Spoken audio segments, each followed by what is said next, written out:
And how are we all doing, everybody? It's been a while since I last pulled a stream like this. Wow, it's been a long time, and that was an intro actually made by Capital.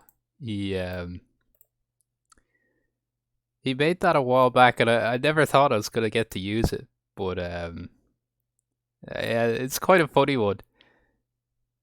Yeah, a cute intro anyway. But I'm gonna introduce the stream for today. Today we're going to be discussing ROM hacking, JoJo's Bizarre Adventure. Quite a deep and in-depth topic that a lot of work has been put into the past few years. Now, I already covered it once before, on JoJo's Jabber. That would have been a bit over a year ago anyway. But there's been a few new things being found, few things we didn't cover that past stream, and just generally, I made a bet with Gary, and he won the bet. So I have to do this anyway. You can introduce yourself now, Gary. Okay. Hi, I'm Gary Butternubs. So, hi. See, I might turn you up a bit there, and Uh, please, everybody who's ever been in tune with one of my streams before knows that my audio mixing is it seems to change from stream to stream. So the first, 15-10 minutes are configuring the stream to make sure everything sounds right. So just speak up there again, Gary. okay. Is that any good? Is everyone listening happy with Gary's level of volume?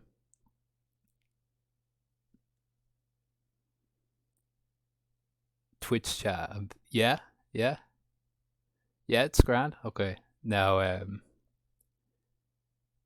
yeah, it's a bit quiet compared to me. I'll see if I can turn it up even a tiny bit more. Also, um, does anyone want me to play the heritage music in the background like I had before for the intro? You don't want me to play it in the background because in the past I've gotten complaints that these streams get a bit dry, so I could play that music in the background to keep things a bit more lively. It's just play some John Coltrane. I wish the stream would get muted. Yeah, I know. Uh, Uh, yeah, we might just move right on with it anyway. Um, let's see. It'd hardly be JoJo's ever. Exactly. Ted gets it. Actually, sure. I'll throw. Oh, wrong one. Throw it on anyway. Just very, very minute. Very minute. So that there's something going on in the background anyway.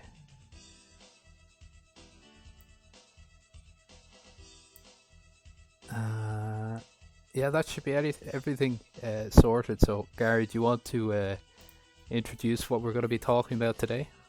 okay. So, a lot of, I believe, what we did last year with the first part of ROM hacking was just kind of talking about its history and attempting to do on some level a very basic example of ROM hacking. But here I thought it would be better to do visual demonstrations of a wide variety of different types of ROM hacking, I suppose, from sound modification, frame data editing, hitbox editing, and so on.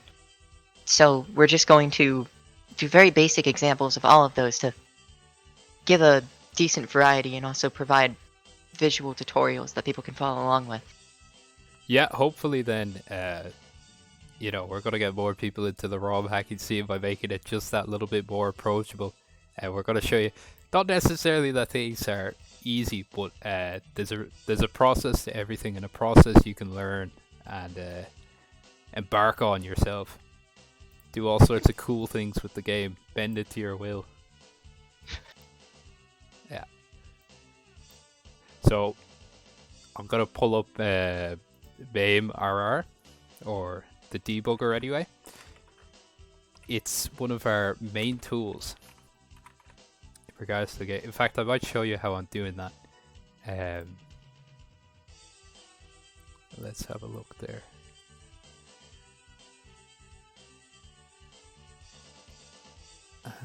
Window.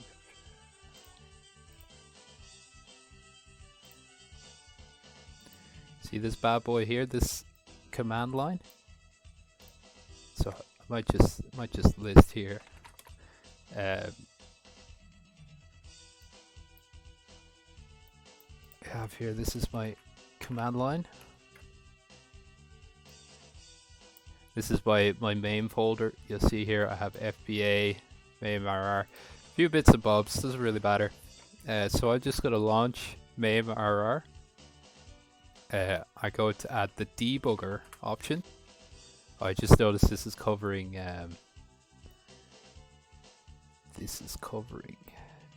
chat there.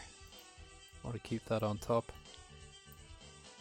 I'm going to launch MAME-RR with the debugger, and I've launched the gay JoJo ban. Oh, it's debug, not debugger. And you have to, yeah, MAME-RR, oh, it works that way? Yeah, it does. I thought it only worked MAME-RR JoJoban debug. But that's cool. No, yeah.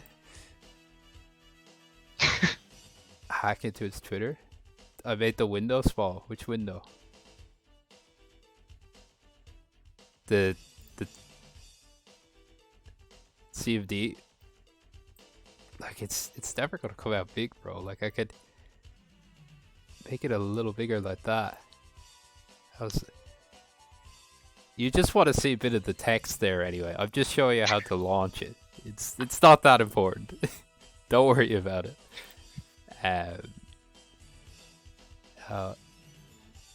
I think I'm just gonna. Will I just hazard it? What you mean you can't?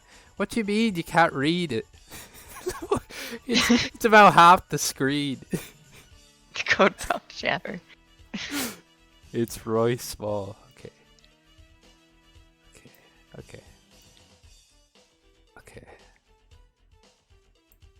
How's that there? Can you read that line now?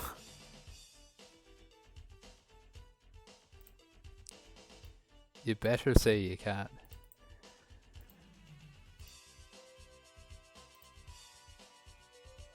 Just about if you squint.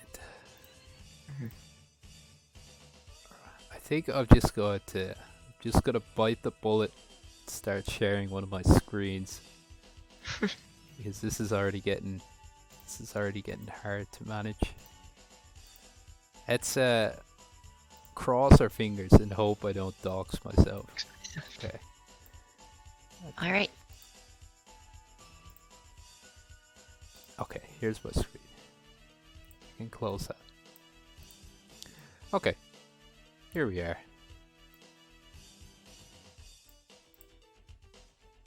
So I have my command line open. What's wrong with Windows 7? The last good edition of Windows.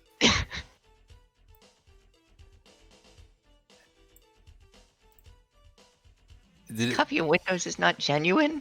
Did you pirate Windows 7? I don't know what you're talking about. That's off the screen.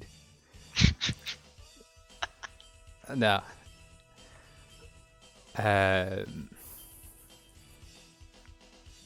So just we've launched our debugger here. Just a few basic bits to use in this debugger now. If you open debug here, you'll see a few bits of memory, disassembly, error. We're not really going to be touching those. We're not going to be touching those today. What is important is run. Run to next v blank, right? Those are our two big ones, F5, F8. So I hit F5 and it runs the game. Why aren't I using IDA Pro? Because why would I be using IDA Pro?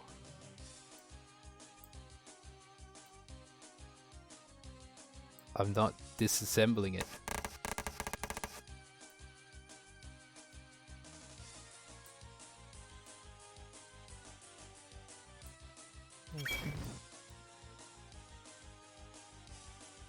I think this is the no music ROM I'm running at the moment. Yeah. Anyway, just gonna head into the gameplay. So as you can see, it's running as it would a normal JoJo game. But at any moment, I could just go ahead and press F8, and it pauses the game. And from there, F8, you know, running frame by frame. Otherwise, F6, running command by command. Or no sides. Moving more than a command. One by one anyway. But the idea is that we're going to step through this and we're going to set watch points. Watch point set, I believe it is. And from there we're going to track with certain commands or certain memory addresses or certain lines are ran. And we're going to stop the game. We're going to examine what's happening around there, what it's interacted with, and from there we're going to move to Xcopy and modify the game ROM in there. Okay. Actually, I might just grab Xcopy. So I think first thing on the agenda, actually it was sound modding, wasn't it? It was sound modding. We're not. Yeah, we're miles off from sound modding actually, now that I think about it. Should we just go into sound modding instead? I think it's probably the easiest, so it might be good to start off with. Yeah. Okay. This sound modding means so little to me, you know, it just can't even remember it exists. There's Xcopy. I'll just leave it open in the background there for the moment. Well, don't worry, we'll get back to that. Yeah. So anyway, I guess first we're starting off with sound modding, right? Yeah. You wanna give a bit of a talk through sound modding? Yeah. All right. So sound modding requires the use of two main tools, those being the Stardust Sound Patcher, which will be used to actively replace the sounds in the game, and then another software called Audacity, which is just used for navigating and finding what sound it is you want to replace. So I guess the first step you would want to have is to open up Audacity.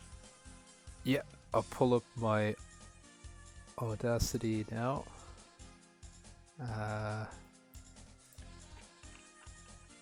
There it is.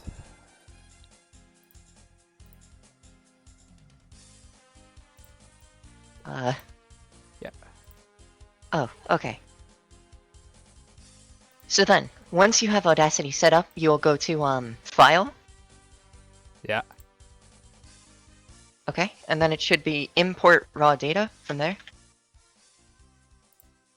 Raw data. Import. We would be going. And then you I want to be careful here. Don't want to show my path. Import raw data, and we're going to be moving. I'll show it now in a moment. We will have an unzipped ROM. Should have one here.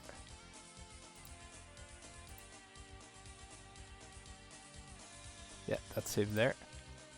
Okay. So, oh, I should. hello. Oh. Don't know why that happened. There. Oh yeah. Hold on, gotta import it. Okay. In any case, I guess I should mention while Peon is opening up one of the files or importing the data, depending on which characters we go 30 or 31. We can do 30, I believe. I think the character we're looking for is in 30. Otherwise, it's not a big deal. We can just continue searching through 31. You're gonna get a little tab like this. Yep. So, really you don't really have to modify anything from there. You can keep the sampling rate as it is for now. That's the one thing you'll likely be modifying. We'll be changing the sampling rate depending on what exact audio we're messing with, but for the moment, We're fine. And we don't need to change the ending either, no? No. Okay. But yeah, in the 30 file in particular, all these sounds have different frequencies. So you have instruments, I believe, at around 16,000. You have sound effects at around 8,000, and then you have character voices at about 5,000 or so. Just So just to explain that anyway, the hertz of the file is used as a form of compression. So you see this is a good chunk of all the sound in the game, and you'll notice here it's not even 3 minutes and 15 seconds long. That's because a lot of the stuff in here, if I play this, it's gonna come out like garbled. It'll come out a bit garbled, but it's basically just sped up a lot, like a lot, and when the game runs it, it slows it down. that's playback volume. I think you're gonna want the one with the green arrow to modify speed. Yeah. I just didn't want to blow my ears out. I'll try it. That's a shame. So that sounds like Mariah's sound effects.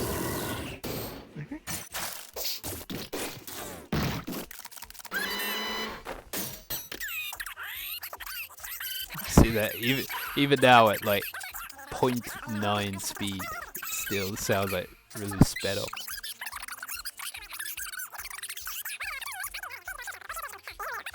What's the lie, bro? That's Leo. He snuck himself into the game. Oh, Yeah. So did you which one will we go looking for now, Gary? I guess we could do the ice one. The ice one, right? Do you Yeah. remember where that is? I unfortunately don't, but at the very least, this could be a good way to help find it. Yeah. So I'm starting to think we might have to re-import the raw data and actually lower the frequency. Yeah. Because 0.1 is still too fast. Yeah, we can. Or 0.01 is still too fast. We'll change it to. Is that? Where do? We Maybe. could probably 8,000. I'll work from there. Yeah.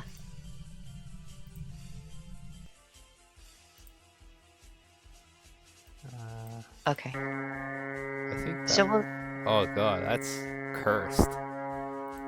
That is super cursed sound.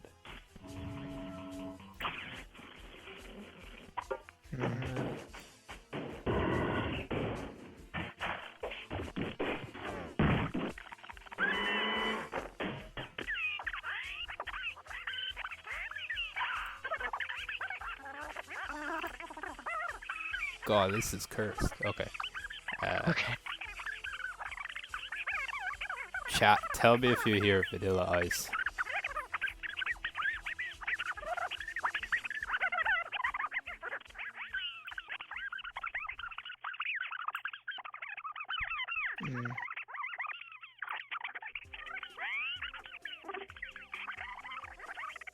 Anyway, this gives you a bit of an insight into it. It's a slow process.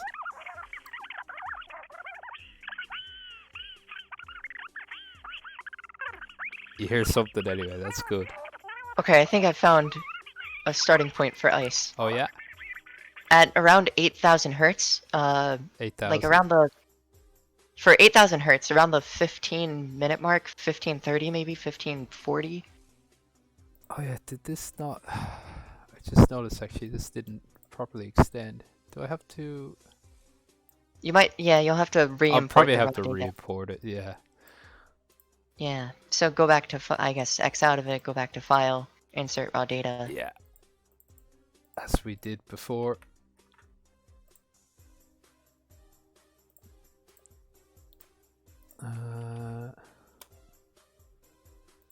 Let's pull it up there. Import raw data. Go back to 30. And we'll be doing it at 8,000. Yeah. Okay. You're talking about 815? 8,000 hertz. Around 15. Oh, sorry. I think like 1540, 1550. That sounds like the deal. If you speed it up to 1.5, I think it should be good. And then you'll have to press the green arrow again. Yeah. The green play arrow. And that This should is sound a little bit more This normal. is about what the game sounds like. Yeah. Can you Can join? you join? Are you around now, Babro? Yeah. Are you? You can indeed join. Hop in. Alright.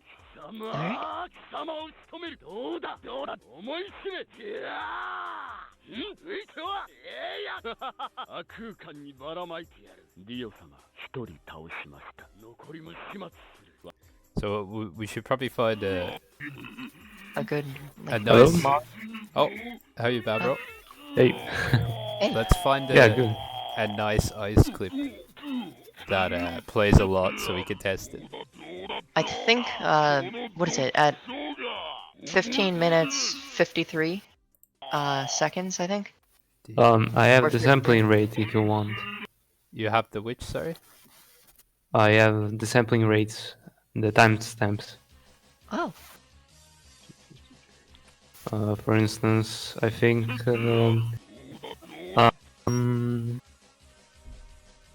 well, Carter voice lines are at 5,900 hertz, for instance.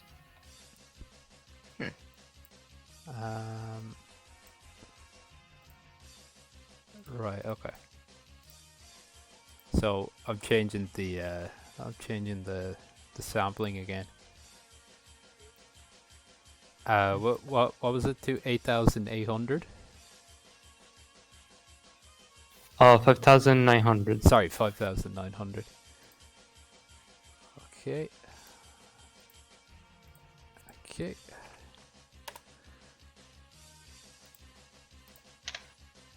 Pull up data. 30.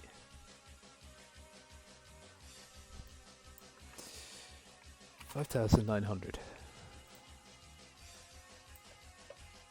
At what timestamp are we? Wrote 21 minutes, I think. 21:24 I could is what I wrote. 21:24. That should be the beginning of Vanilla Ice, I think.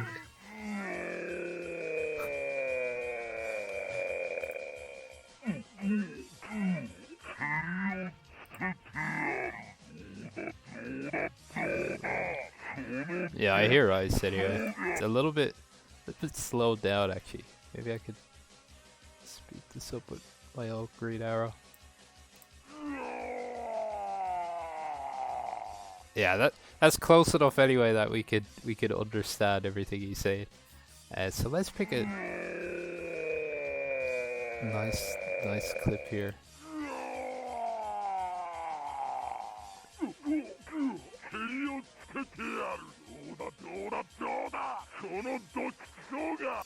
So we could probably take around here. This is, where does it start?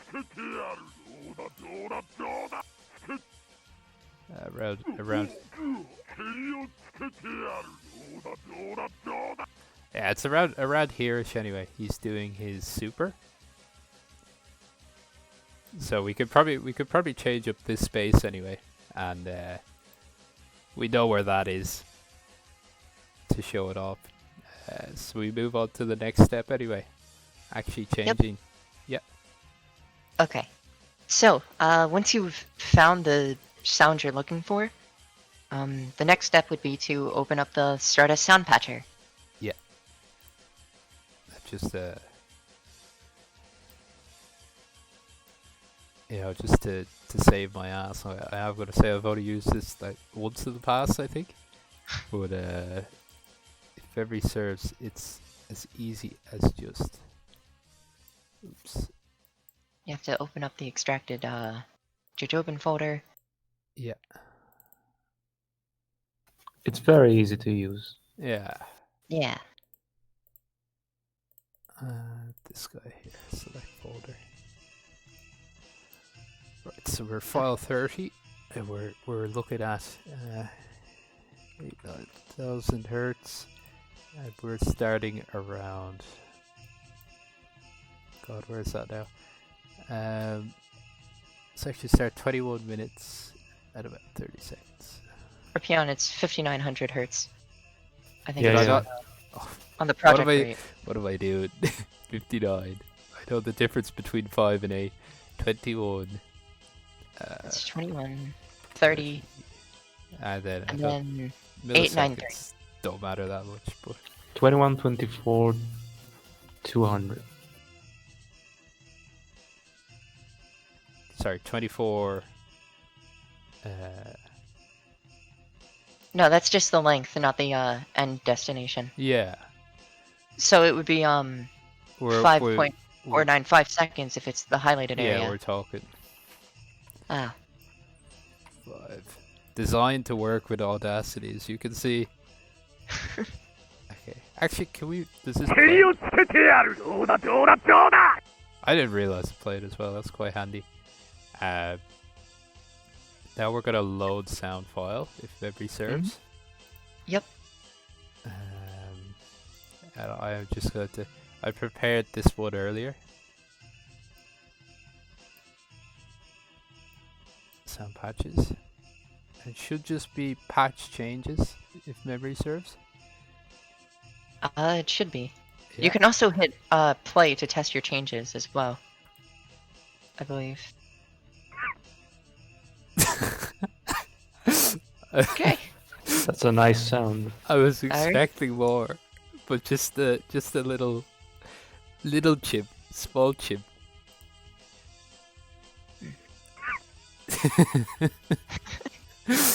Alright. This is Okay. truly big ROM hacking. Yeah. So we have that sorted out. This is baby's first ROM hacking. This is the oh, I have JoJo running in the background. This is Alright. the you want to feel like you're one of the big boys. So from there, once you've patched the changes, all that's left is to drag it into a ROM. Yeah. So we're gonna take this 30 and here's my JoJo bat. We're gonna replace. And from there, You open up everything the ROM. everything should just run.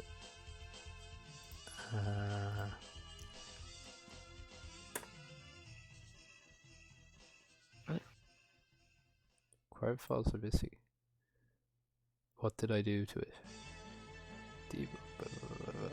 JoJo ban. Oh, you're running this from MAME? Yeah. Oh, I thought you'd be using FBA. Well, I actually have FBA in this folder as well. Let me pull it up.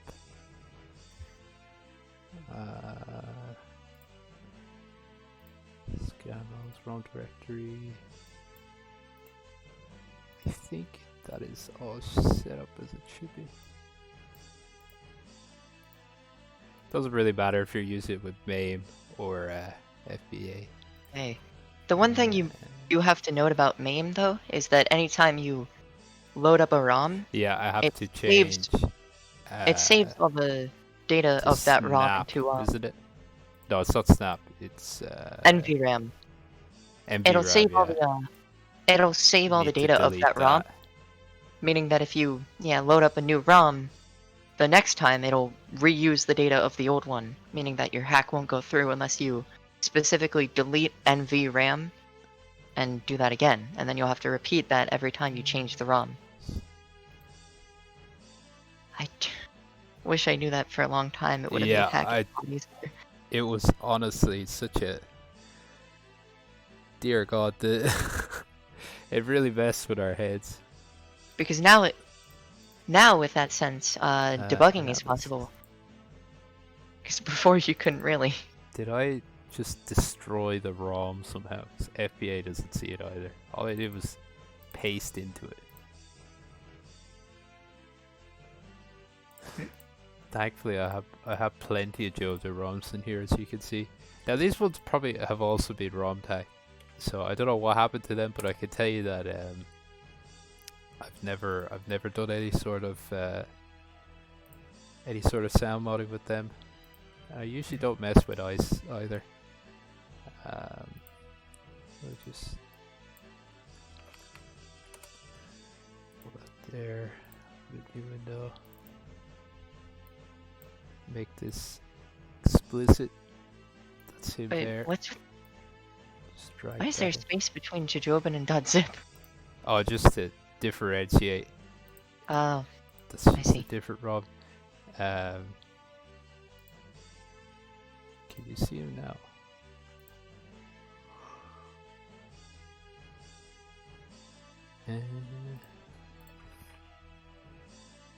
Should be able to run FBA to do that. Oh, it booted. Okay. oh, There good. we are. Okay. I probably have this on. Yeah, I have this on my stick, which I don't have plugged in to save your guys' ears. It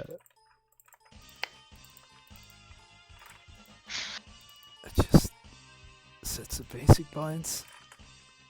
Oh, And well. then I guess leave it ice. I have the both on it.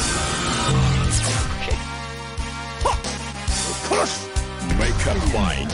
Why?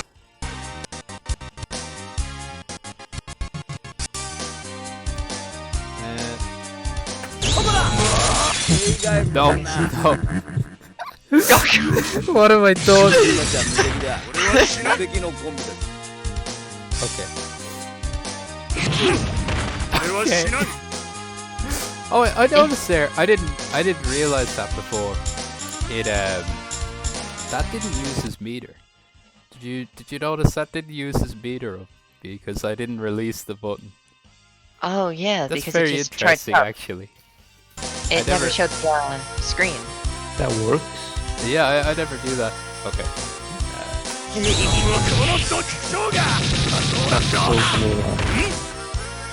Did we hear it there? I thought I heard it. Might have been quiet for a moment. But No.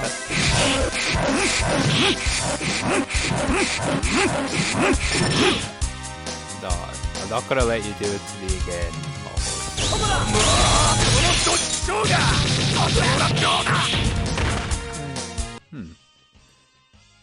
It might have been yeah, it is super loud. FBA loves to fucking blow out your ears, I've noticed. All the better for the stream to hear our Rob hacking. But I didn't notice any change there.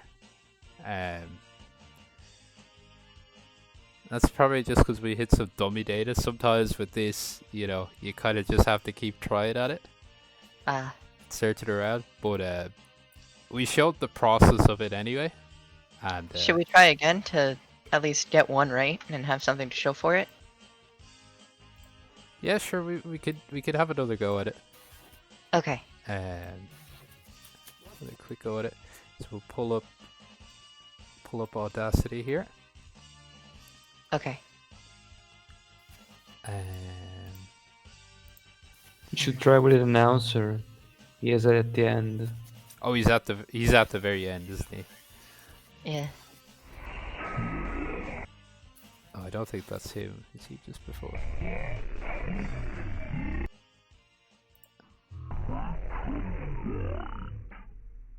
Yeah, that's where it starts. Oh yeah, that's... We should have done this from the start. Okay. The easiest one. Okay. Where are we now? It has a very high sampling rate too. Yeah, you wouldn't know off the top of the head, would you? What it could be. Yeah, I don't know at the moment.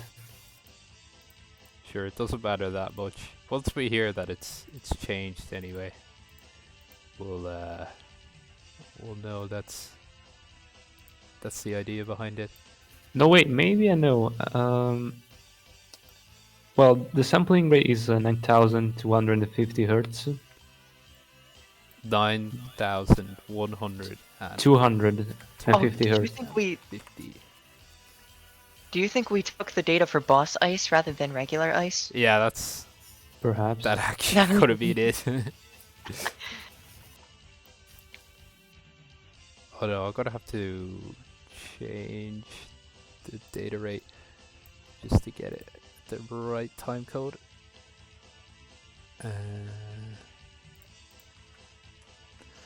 Okay. Get everything back up and going in Audacity. Talking 9250.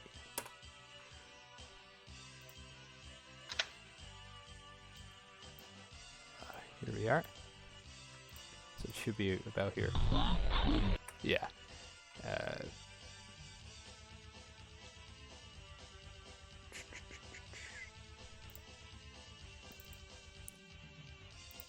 In here, file 30. 1501 451. And length is going to be actually the rest of the file, which is 5 seconds, 426 milliseconds, and frequency of 9250. Sees the Okay. length of the audio. Hold on, I just set that to 0. It'll be, oh, I set that to 25.5. Oh, because That explains it. it multiplies it. You input You the modified paper, the Yeah. sampling rate. and then you modified the sampling rate, and it multiplied the value. Oh god, it's trying to be user friendly. Exactly not what I want. Sees the length of the other 15. Oh, would set this to 0, 0. Make up mind. There we are. Make a Okay. fight. Put. Right. We're gonna pull up our monk. I wonder what does he say. Try listening to it before you patch the changes in. See what the volume is, and then you can amplify it accordingly. I'm sorry, but I've already patched. I was too excited for monkey. It's an even smaller one now. Even smaller monk. High quality. I could probably pull up monk in Audacity and cut it, because I think there's a little bit of dead space at the start of it, but this is fine. It's fine. We're just trying to get something up and running, I guess. Cobble it together.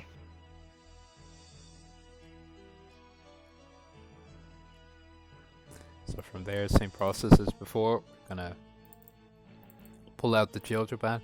This is the file 30 I modified, and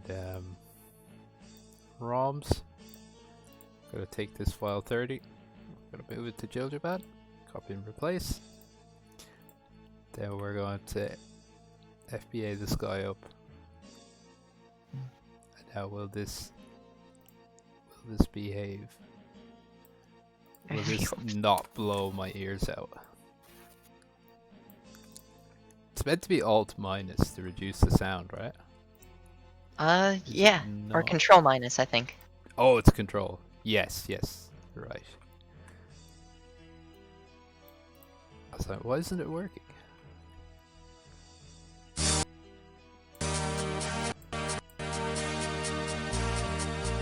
Great. Now for the moment of truth, I guess. Are we ready for make a fight?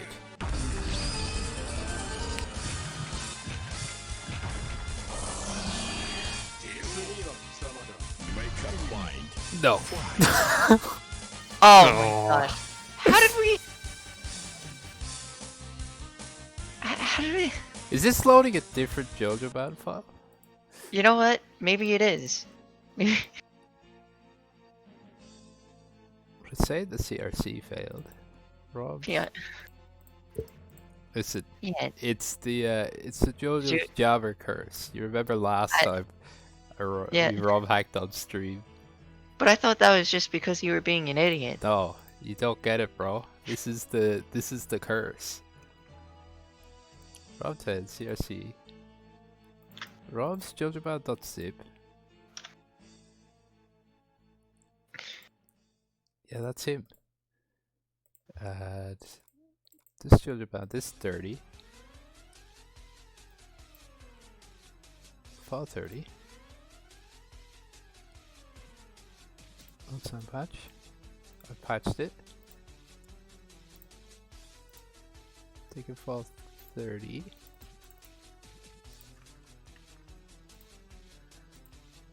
And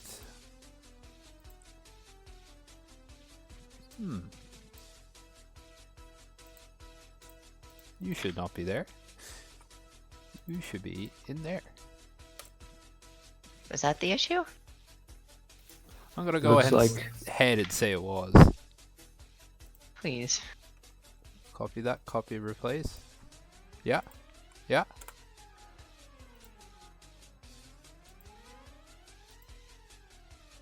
There was a problem starting.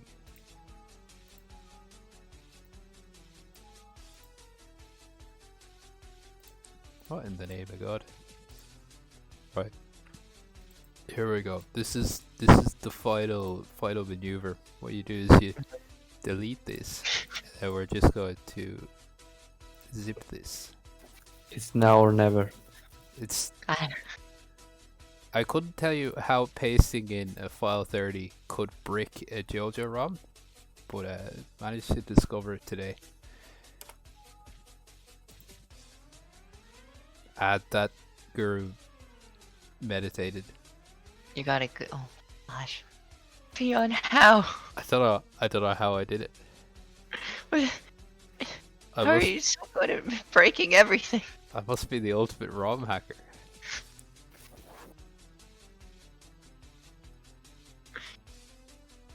I just how are moved you- file 30 in. How are you so bad at this?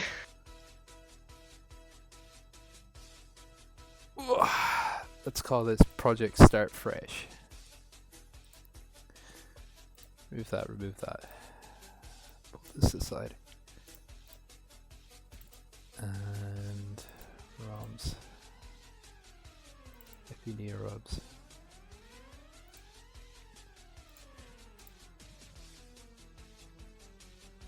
JoJoBand.zip. JoJoBand.zip. Extract all.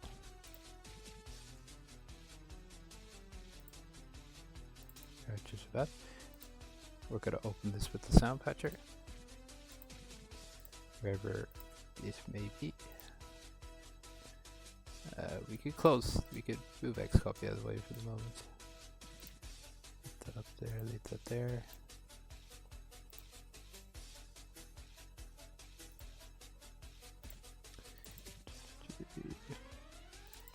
Sound patcher, release.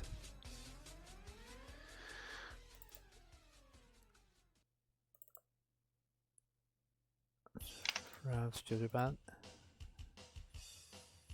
Well, 30. We're gonna plug it in. We're talking 5 minutes or 26 milliseconds. Or, well, rather, I should set this first because it is going to try and adjust for it. Just set to that. 15. Another 15 minutes, 1 seconds, or milliseconds, 5, 2, 6,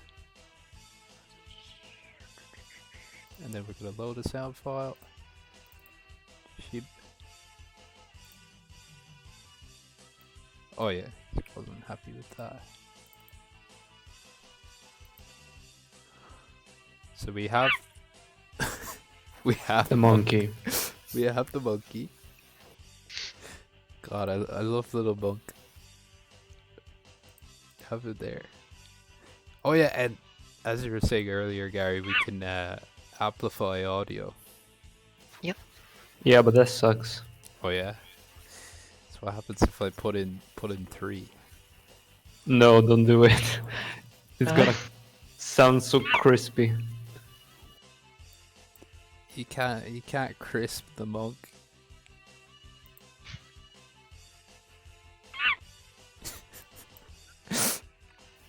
can't crisp the monk. Oh no.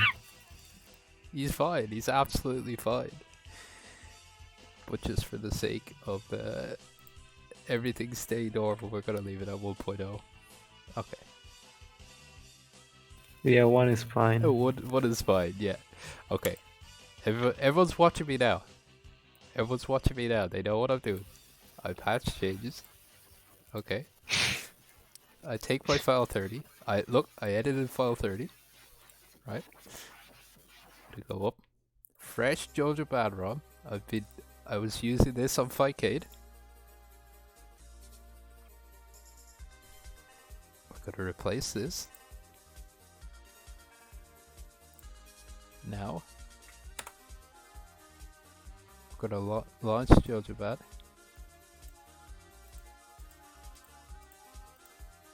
Got a few errors. No worries. Okay. Oh no, as long as they're like checksum errors. No, I didn't know what errors they were.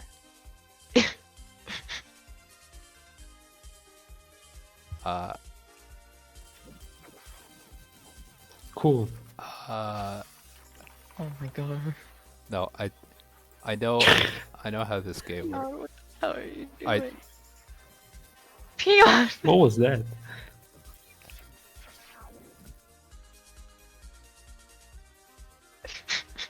Holy shit. Cursed Rob. How do you do it? How are you this bad? Everyone saw me. It's amazing. I've never seen something like this. I don't understand. Everyone saw me do it. I just copy pasted. You're so confident that you couldn't mess this up. How? How? Not even 5:30. Peon. I've got it. I got it. There's no way There this has fails. there has to be something funky with your ROMs. What have I done to my ROMs? I can't. I just can't. I zipped it. Zipping don't- is the ultimate technique. You can't fuck up when you zip. It's running. It's running. It's running.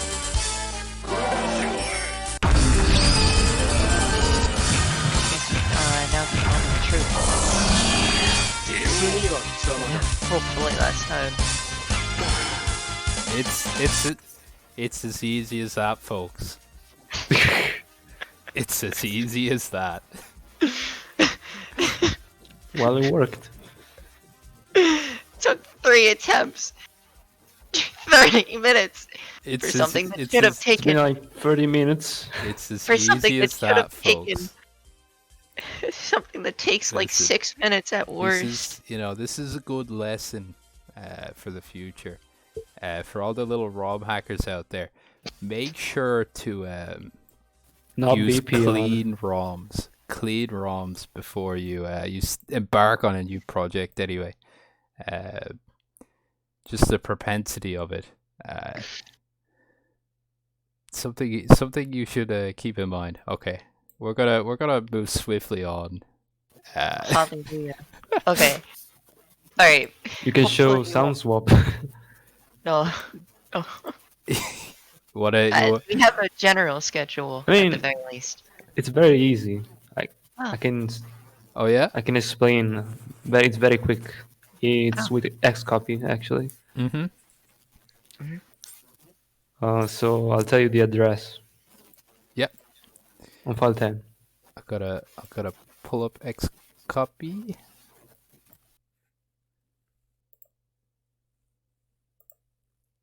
Downloads.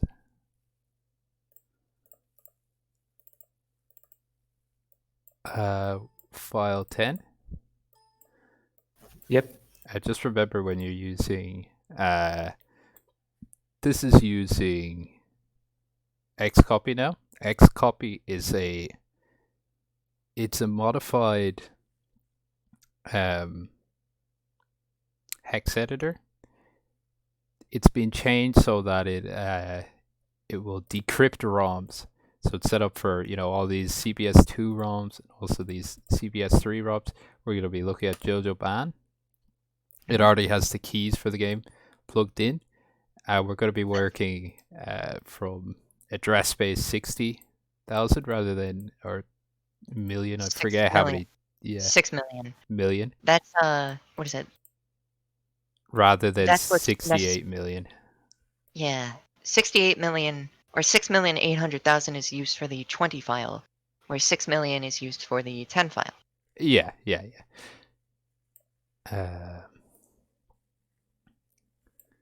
So here we are. Here, this is what JoJo's looks like. I suppose base parts, lots of zeros. You can tell not a lot is going on in the game. Okay. So you want to go at address 6,760,000. 60,000. And that's it. Just go there. 6 billion. 6 or 6 seven. million. 760. 60,000.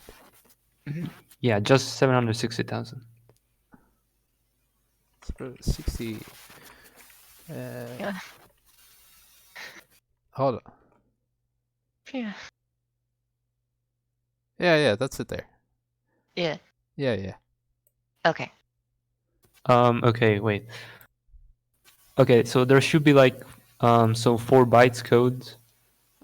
Basically, like each 4 bytes represents a song, the ID of a song, and you can simply swap sounds by replacing one from the other.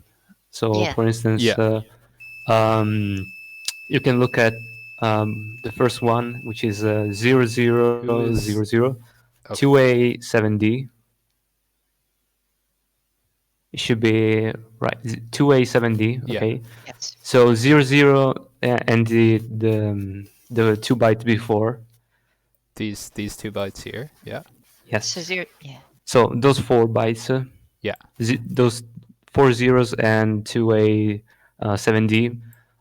That's the idea of the intro song. So the one that plays when you don't insert a coin. And you can show, for instance, you can replace each sound by simply putting another ID. For instance, the next one, the one that goes with 38 FC, Yeah. is the select screen. Yeah. And 41A1 is an alternative new challenger sound. Okay, yeah. So basically, they work like in the sound check. So when you go in the service mode and you go in the sound check, they are in the same order as the sound check. So you can use the sound check as a reference to understand the correct order of the songs. So, for instance, you can like change the intro. Let's try to swap the venture windscreen with the No, that's regular. actually on Babro's side, Ted. What? Go ahead there. So, for instance, the regular windscreen song is 45A7. Yeah. And the venture one is right after is 45A7. Yeah. 4937, the one. Yeah, this one. So if you can just simply copy that value and replace it. So copy 4937 and replace. So you're the other. replacing the. Yeah, this one. We're going to be replacing the current theme with the venture The current theme. windscreen theme with the venture one. Or could we even put it over just intro to that was. You can put it anywhere. Yeah, just so we can boot the game and show it. Yeah. Rather than mucking around in game. Okay. Yep. So see there, I've edited this address. Yeah. And that's the intro anyway. Yeah. You can save and then you can boot up the game. This is let's go to the right one. Just making sure I'm saving to the right file. 10. Yes, we've saved it. So we're going to go ahead and just to be, meticulous again. I'm sure nothing will go wrong in this case. God, I hope so. We're going to compress this. Now, the way I was doing it earlier, where you could just copy in the files, that's how that just normally works. But we're just playing carefully. There's a wrong CRC on file 10, which is a good sign. I will just turn that down actually.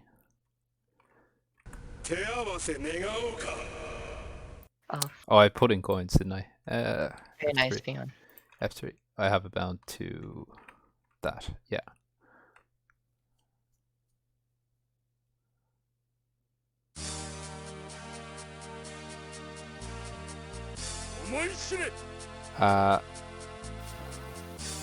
That's Is it the this score song or the next one?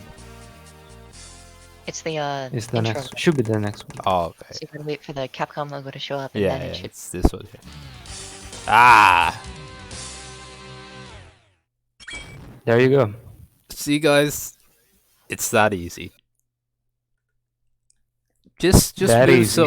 just move some pointers around, and be doing all sorts with the game. Hall Horse waiting for the And- theme to pick up. Yeah, if that happens though, He's still waiting. That's that not good.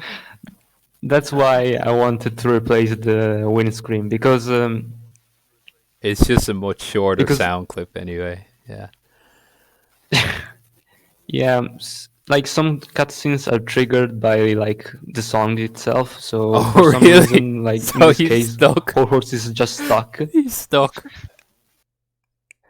I managed to hack Hall Horse into hell.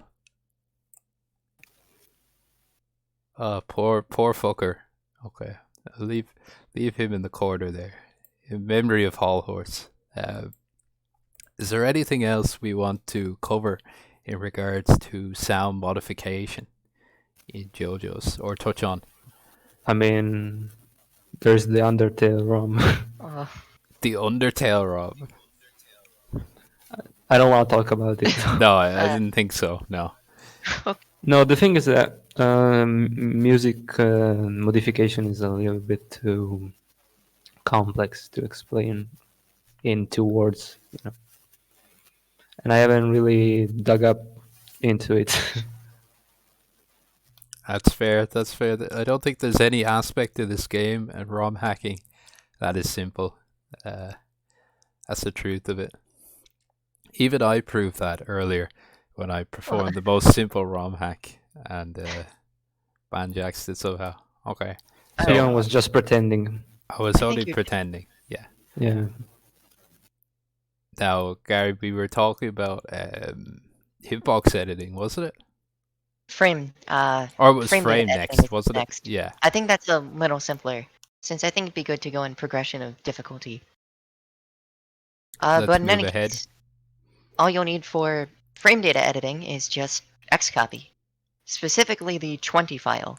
You won't be doing any frame data editing in the 10 file. Yep. So we're gonna go ahead, open up 20.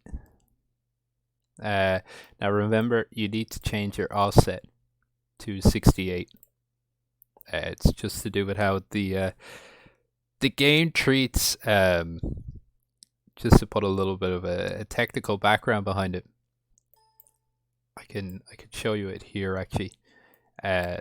This starts at 68, right? That's because if we look at 10 here, 20 begins where 10 stops, if you get me. So you see here, this is the end of 10, and then it moves on to 68, but there's no space here. It finishes the file here. So as far as the CPS3 console is confirmed, file 10 and file 20 are sort of the same file. They're just it's just been split in two. So Xcopy decrypts it as it should. Okay. Yep. So remove files So- quite. Yep. The next thing you'll need is JoJo'Bin, I guess, or something that you can use to access the debug mode. Oh yes, we're looking at the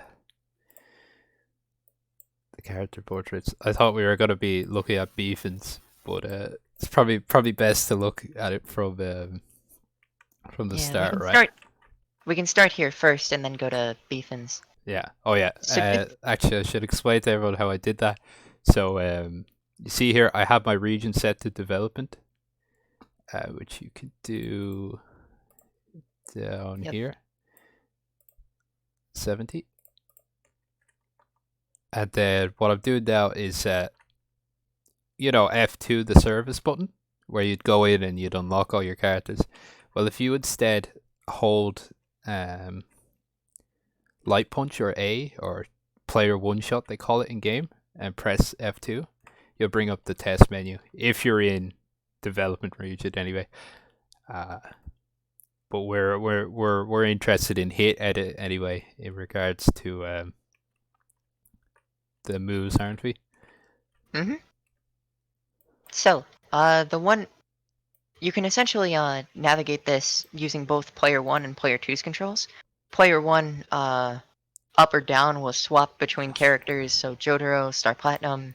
That reminds me, I had them bound to the same thing, so I'm just gonna change that as you go on. Yeah, Kakyoin, Hierophant Green, so on and so forth. Going left and right will swap the current frame or animation you're experiencing. So you can go from the walk animation to the turn animation, crouch, so on and so forth. You use light punch or A to go through the frames as a whole, so you would run it as though it was running in game. You use medium punch or B to go through them individually one by one. And then you use C or heavy punch to restart from the beginning. And then the stand button is just used to swap back and forth. Yep. And then there's also the second player, which you'll mostly be using the up, down, left, and right for to You'll move them also around the be screen. navigating like that. Good Yep. for taking screenshots of sprites, but you want to get them just the right spot. Yep. The player 2 shot does stuff in regards to start as well, if memory serves, but I don't think that matters anyway. What we're most concerned about is our addresses. Yes. So I was thinking it would be good to modify Anubis Polnareff. Okay. So Or more specifically Anubis Chariot. Yes. So yep, you go up all the way there. So I'm pressing up to cycle through the characters. I'm looking for Noobs Polnareff. There you go. Don't go down. Don't go down. No. You have to be careful with this because if you go too far up or you go too far down, the game will actually crash. Guru's gonna get mad. Yeah. Guru will get very mad. Which I'm guessing that's 2B. Which one are you thinking of, Gary? Okay. If I'm correct, it should be 6988 CB4. 6, 9, 8, 8.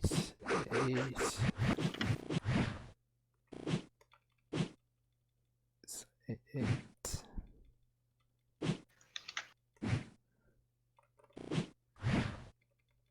C and E. 6988. 6988.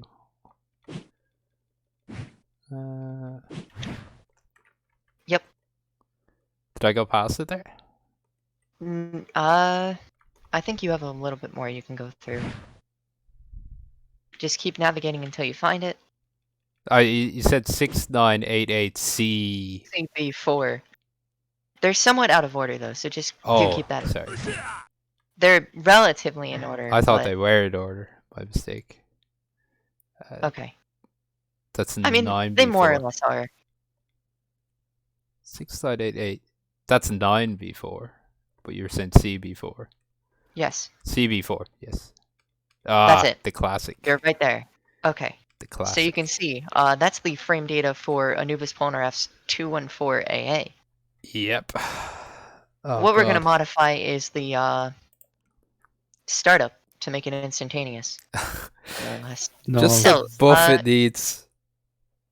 I should mention, you see those numbers at the very beginning? The one that starts with 18, then 2, then 2, then A, 8, Yes. 6, 2, 2, 2?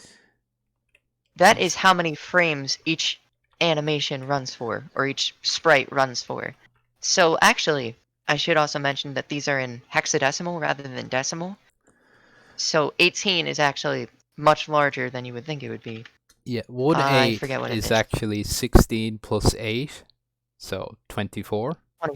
24 frames. This is 2 frames, this is 2 frames, 10 frames, 8, 6, 2, 2, blah, blah, blah, so on and so forth. Anyway, what you can do here is essentially just open up Xcopy again Yep. and navigate to that first address. Where are we now? We're So it would be 1. We're gonna have to add 1. And, 8, oh 8. no, I should not be. Oops. Should pause the game. Yeah, I should have paused the game before I I start hate bringing that player happen. 2 into it. 188 C. CB4. Yep. Okay, here we are. And then the first thing you should see is 0020. Yep. That'll notate the start of the frame data. You I should see, also mention that the frame data is exactly 2 lines in length. Yeah. So. Okay. And then from there, there's a few basic bits of data we can go over, but the ones you'll most likely be interested in are what comes directly after that 0020, yeah. which is 0018, or the duration. Mhm. And then the next thing is a set of 4 bytes, so 06EA721C, which is the sprite that's used, which you can find in a different editor in the debug mode. Yeah. The object editor. But that's kind of beside the point for right now. So in any case, in order to modify the frame duration, you just click on that 18, and you can change it to whatever value you want. Say like set it to 2. 1 or 2. Set it to yeah. 1. Oh no. 1 or 2. Hold up. You have to be very careful about pressing delete when you're using a hex editor, because if the length is off, it fucks up everything. Yep. So here we are. I'd 2. prefer just double clicking and deleting. Yeah. And then reinserting it. So threw in 2. Yep. So we're gonna go ahead and save. And this will be 20, as we're modifying file 20. Yes. Okie dokie. I'll close FBA because I'll be relaunching it in a moment. Now, safety first. We're just going to zip the file.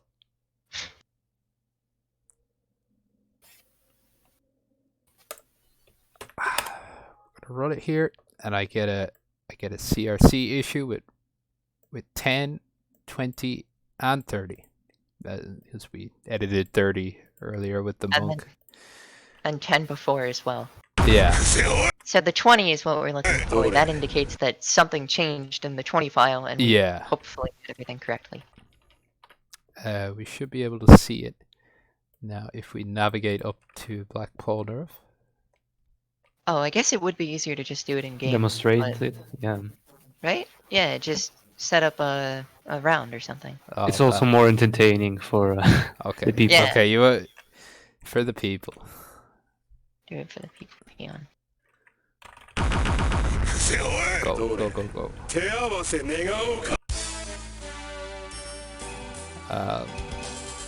Here he is. Our favorite, just jammed in character. No effort put into making it. Just give him stupid frame data and if you... I love the monk. I should have made it louder. Anyway. 204. Oh!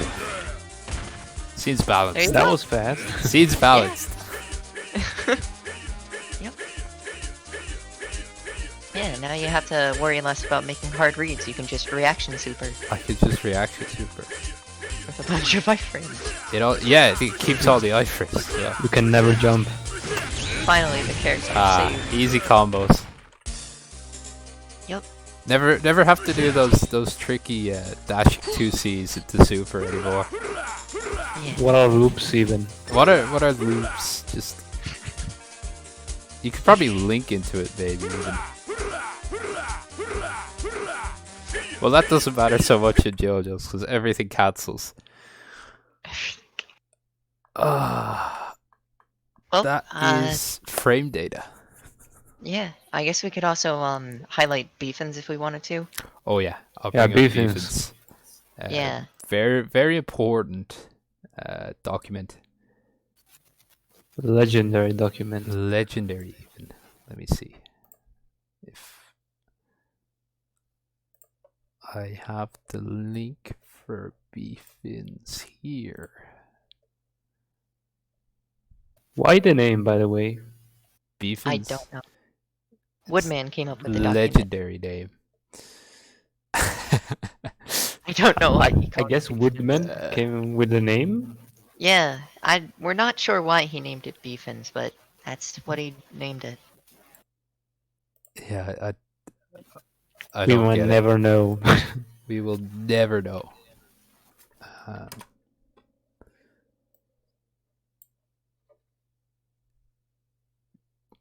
Here we are, beefins. So beefins is actually a table of sorts for tracking all our different bits of frame data. And, well, not frame data, but Oh, positioning of moves, I mean to say. wait, beefins isn't frame data, is it? It's No, hit no, property. it's not. It's hit property. It's hit properties, I mean to say. Crap. It's, Ah, Yeah. yeah, but it's. Yeah, I was it's- wondering. I was wondering why you were like. It's what Okay. we're moving on to. later. Yeah. Are We'll we do done? hitbox We're doing afterwards. we're doing hitbox next, are we? Yeah. Okay. Well, anyway, I mean, we'll be using this in a bit. This is tracking the hit properties of moves. So, for example, if I wanted to take Jotaro's standoff 5A and I wanted to change some properties on it, I would be going to this address in Xcopy, and we'll introduce it to you anyway. We have a table documenting hit properties as best we can. There's a lot of them that we still don't quite understand, but Yep. a lot of the basic stuff like damage, launching, techable, stand damage, etc., we do know. After all these years, we still haven't figured out Byte 14. No, we Damn it. we're no closer to knowing what Byte 14 is. Oh, bad. Anyway, so want to start talking about hitboxes, Gary? All right. So, hitbox is again just like frame data editing. Also use the hit editor in Xcopy, but these actually work with the 10 file instead.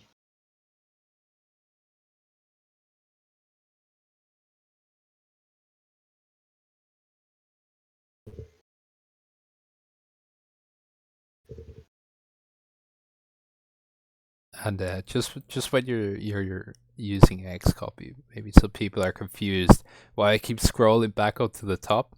It's because when you're using Xcopy, funnily enough, it actually I should be pressing this button, go to beginning, go to end.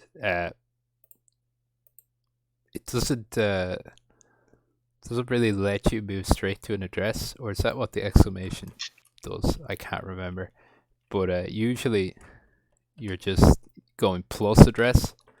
You're working off an offset. Is it the? I don't Is that even what put no, plus. the explanation doesn't do that. I can't remember what that does.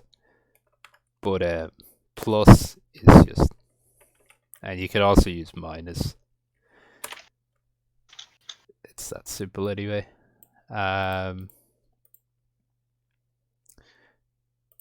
So we were talking about hitboxes. So I'd best restart the game then, because we will be going back to our old friend hit edit. Which move will we be doing? I was thinking nets. Nets. Wonderful.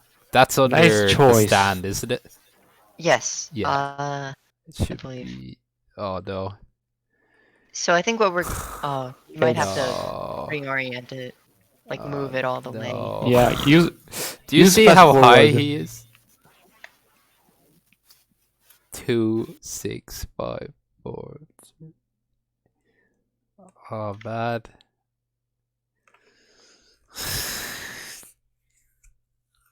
Okay. This is one thing I don't like about the hit editor. It will actually, you know how some moves in this game they move your character forward. Some junk moves in this game move your characters around a lot. Like Capcom just sort of makes me wonder how they use this tool, where they keep getting thrown around the screen. I feel like you have too much faith in them to have debugged it all. Yeah, they actually never use this. You see this? See how far ahead he jumps? Like between this, where he was at the center of the screen, and then to the, the next frame. And look, he jumped ahead again. It's fucking miles away. Come back to me, Hierophant. This is not remote stand. You know what that is? That's probably off the end of rap, or it's Yeah. animation like that, which is why it's so far. The one Are you're you- looking for is The 68F. fist. I believe it's FB9EO. See, you're close. Well, if it Well- was in order. Oh yeah, it's not really. He doesn't even have all There's Kakyoin net. moves. Okay. A little Is more. this net here? No, it needs, no. it more. needs a hitbox. Oh no, yeah. And the There it hitbox is, is there it is. indicated by the That red. has to be it. Yep. Okay. This is definitely So you see net. the AT1? Yep. Right? Okay.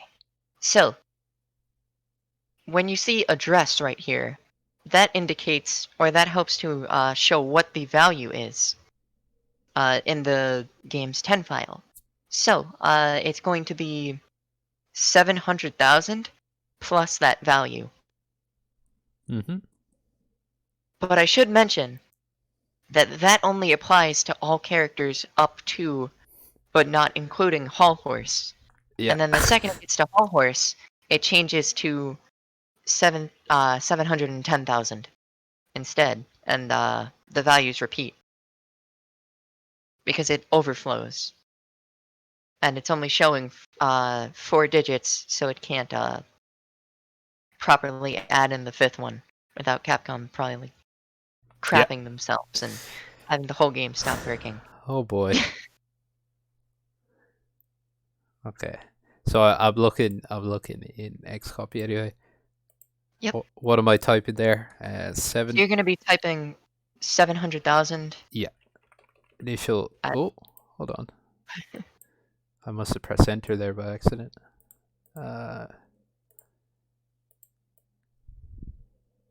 So we're going 700,000. Yep. And And then you're going to want to add 123C. I think you have increased the size of the ROM. I Did haven't, you? have I? Oh, hold on. 6802. Yeah, you accidentally Oh, How did I typed do that? 2 bytes. Okay. 6802. Control Z, I How- guess. How did I even do Control that? Z. Okay. You suck, peon. I did that. It's a mystery. Okay. Here we are. And then And then 1, 123C. 2, 3, C. There we are. Okay. So you're gonna see I believe it's 8 bytes in length in total.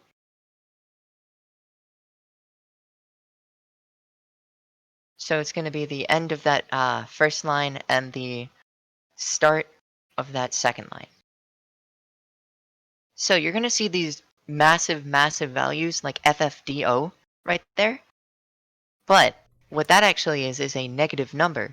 It's just that in order to express negative numbers in hexadecimal, they'll take the small half and use that for positive numbers, and they'll take the big half and use it for negative numbers of all the digits that can be fit there, which I believe is a massive amount, but still. Imagine, well, I guess I should provide a better example. So Yeah, one byte, imagine. Hold on, I'll draw up an example there. Imagine you have a number line, right? 6, 7, 8, 9. Actually, you probably want 0 as well. So you have all these numbers here, but you also want to express negative numbers. So what they do is actually they cut.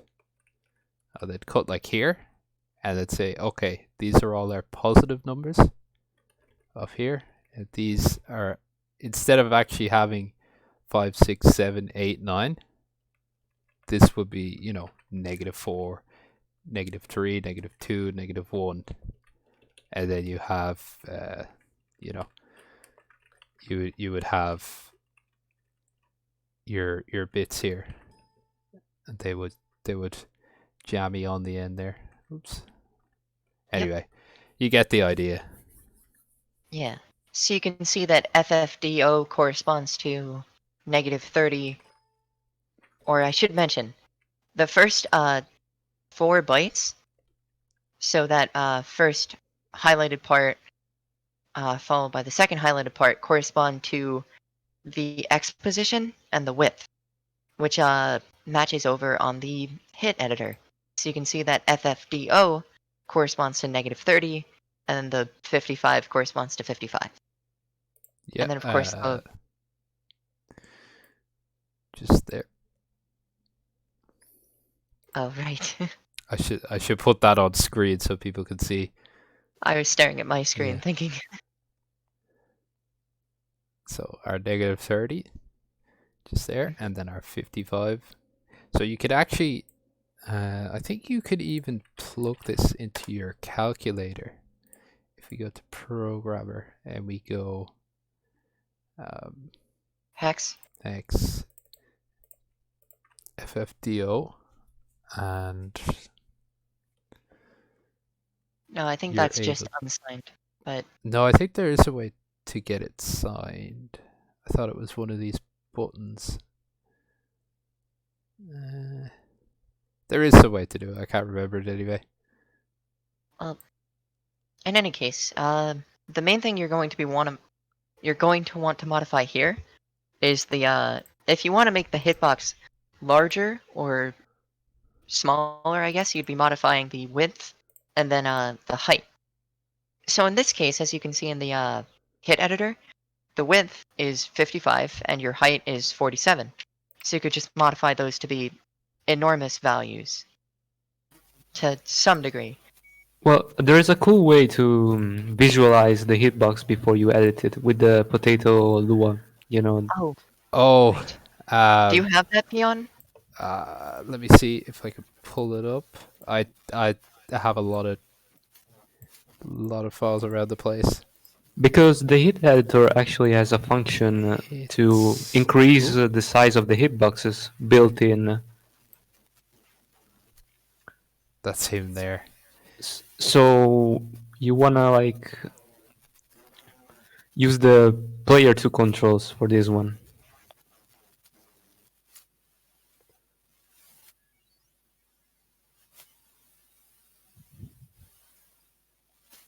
Wait a minute.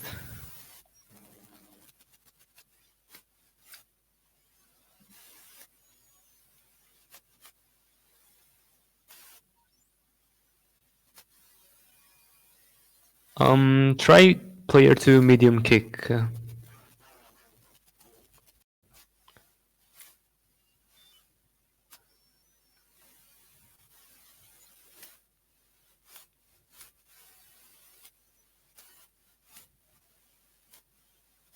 Okay. So now you should be able to edit the hitbox by holding like the A button. Uh, I have notes actually here. Wait. Okay, you have to hold the player 2 A button or like punch and use the player 2 direction keys to increase the size of the hitbox or move it around. So yeah, as you can see, that moves the hitbox. And with C, if you hold C, the player 2C,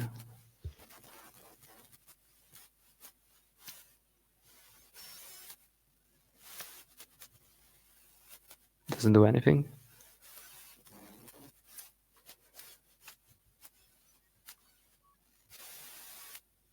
It's you hold player 2C and you use the player 2 direction keys.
Okay, so player 2 medium kick is to select the hitbox. Player 2 stand is to browse the hitboxes.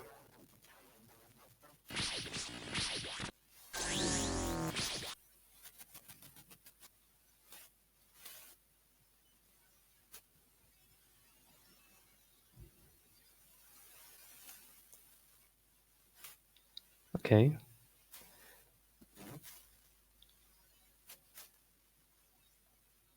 Player 2 medium kick.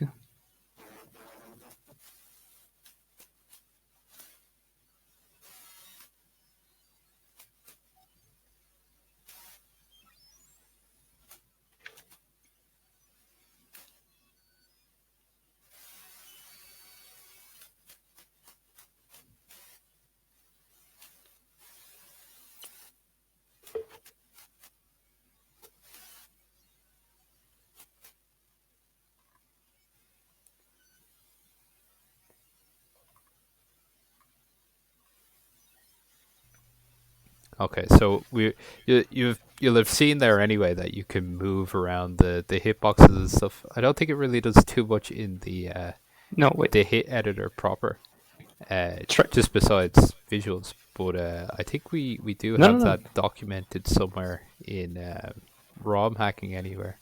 Anyway, if you want to give that a go yourself.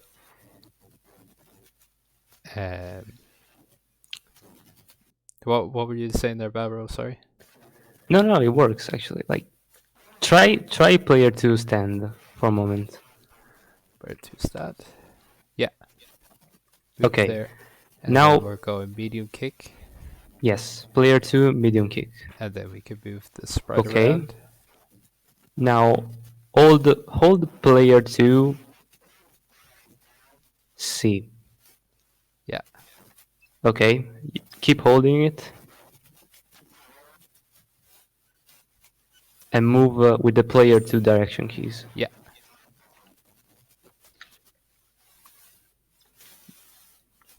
You should increase the size too, like. Oh, you have to hold light punch for that. Or A, player 2 light punch. Oh yes. Oh yeah, sorry. Oh my god. Right. So this helps you to visualize before you edit the hitbox because it displays below the values. So if you want a certain size of the hitbox, you can just look at it and then decide how big it is. I'm thinking we just make this as big as we can. Yep. Yeah. Seems good with me. 1, 2, 3. See, this is Okay. where we're working. Alright, I've got good proportions, I think. Oh yeah, let's hear him. Oh, wait, never mind. Hang on. It's probably not gonna... It's gonna glitch out with negative B2. So let me change it around so it's... for the X, Actually, no, it would work with negative B2. I just don't remember what that is for, unsigned. Do you recall, Peon? Negative B2 corresponds... You want me to do it off the top of my head? Wait, okay. There's a Oh, it's trick. FFF. There's a trick to calculating it. So you see there, D is FFDO is negative 30 because it's like 30 away from FFFF, or the next biggest thing, right? So negative B2 is 30, so that would be like F A. It's gonna be like 9. It's hard doing this arithmetic in your head. It's gonna be like 9 to E. I'm just gonna make it huge. I want to say from doing it in my head, FF9E. Yeah, we're doing some raw hacking here. We're making the net huge. What were you saying you wanted the 5 to be? Okay, let me see. Shoot. We'll just see what FF9E comes out to be. Yeah. Okay.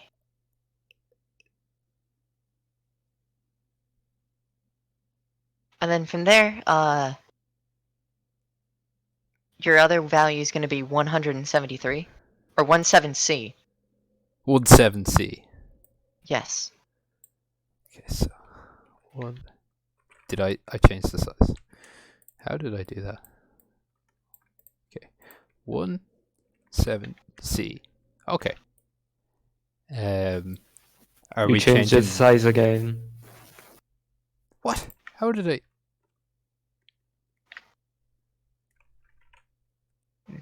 What? It's fine. Ha? Hmm? I didn't think I had to select it like that, but okay. Yeah. Okay. And then So our next, Y. your Y position is going to be negative 36. Okay. In my head, I can do this. That's 36 hex, isn't it? 36 in hex. Yes. Make nets absolute garbage. No, we're buffing nets. I'm sorry, Isoito. Nets are too weak. That's 54 in base 10 in decimal. Yeah, 36. I want it in hex anyway to do the mental maths. FF at 3.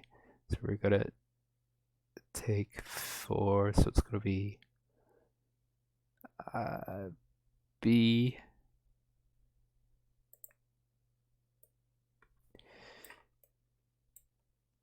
BA, I'm gonna say FFBA, FBA, and FF. Yeah. Good enough.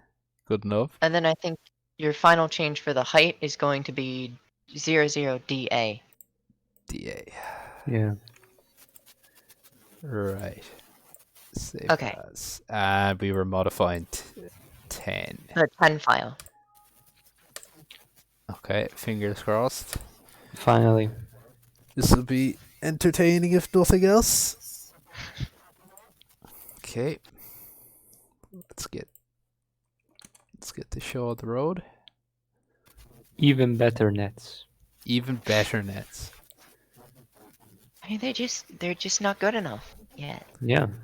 See, Kakyoid, his one Kakyoid- weakness is space denial.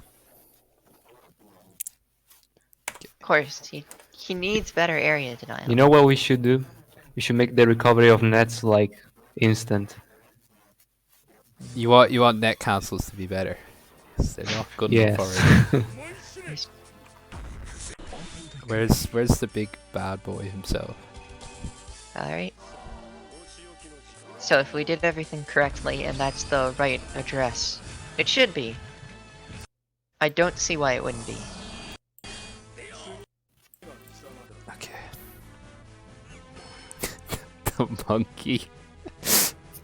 The monkey's amazing. I might just add that to my ROM I use on Fightcade. All right. So test out So a net. that it works up close. Okay. Oh So let's wow, try it from- works from over there. You wouldn't Okay, think try it a would, little but further back.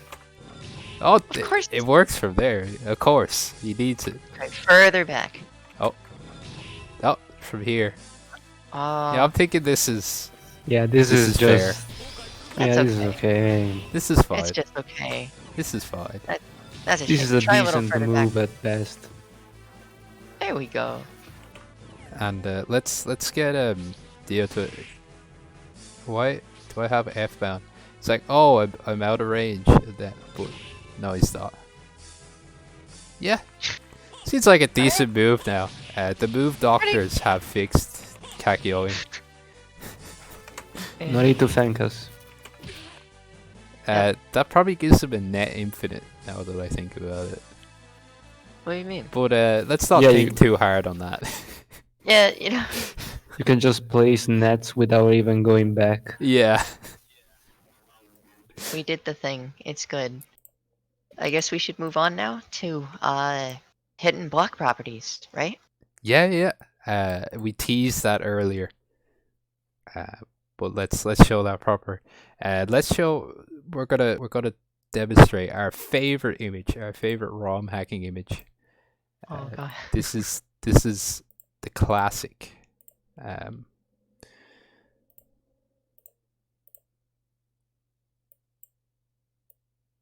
Here it is. Byte 14 when. Descriptive, as we don't know what byte 14 is. See, funny story behind it. We had we sort of figured out what most of these bytes meant, and you know, the next one we didn't know was byte 14, and I said leave it to me. I'll find byte 14, but Eventually. I found a lot of moves that have byte 14 applied to them. Most notably, Dio Muda. stand on 236. Same with Jotaro. They're blazing fists. And there was also something on an Abdol like auto combo move. So I theorized it was something to do with like stopping characters from falling out of rush moves or something, but could never find out anything conclusive on it because changing it didn't seem to have any noticeable effect on the moves. But anyway. Yep. In any case, I guess we should explain what this is and what the hidden block properties are. Oh yes. So, every single move in the game, be it standoff or stand on, has this set of properties, about 3 lines of code in Xcopy, that defines just about every single thing that the move will do in terms of hitting the opponent. So it'll do how much damage it'll deal, how much damage it'll do to the stand bar, its meter build, how you have to block it, whether or not it's a low, mid, overhead, whether or not it'll cause that kill denial effect, where even if you hit the opponent and their health should go to -1, it won't kill them for the sake of doing a cinematic super, Yeah. which you see with Chaka's stand on 236AA. And then there's a bunch of other miscellaneous ones. Hit stun, block stun, the ability to attack in the air for moves that launch. So this would be good for the counters. That's perhaps the most notable example. Chaka's counter, Anubis Polnareff's counter, and Khan's counter. All of them launch you in the air without the ability to tech. So that's probably the primary use of that bite. But I guess this would be a good time to also show Beefins, right? Since this is where you'll find most of the hit properties that we have to find. About time. Let me pull up Beefins, our favorite Google Doc. Okay. There it is there. So as I mentioned earlier, if you were to say look for a move you wanted to edit, JoJo's 5A, you'd be looking at this address here. What do we have as an example in here? FF. Like we could even, if we wanted to, we could cross. I think that's. I can't remember what. Dios 2A. I think that's Dios 2A. We can. 6-1. It's probably in here anyway. 6-1. All the different moves. At least a fair majority of them. Yeah, some unfortunately some characters, like just nobody was interested in doing out some of their moves. Like where's Khan? Where's I think Khan had some. He had He some. was earlier Actually, on the yeah, list. he did. We should Yeah, give no, Khan actually, untackable I think, DP.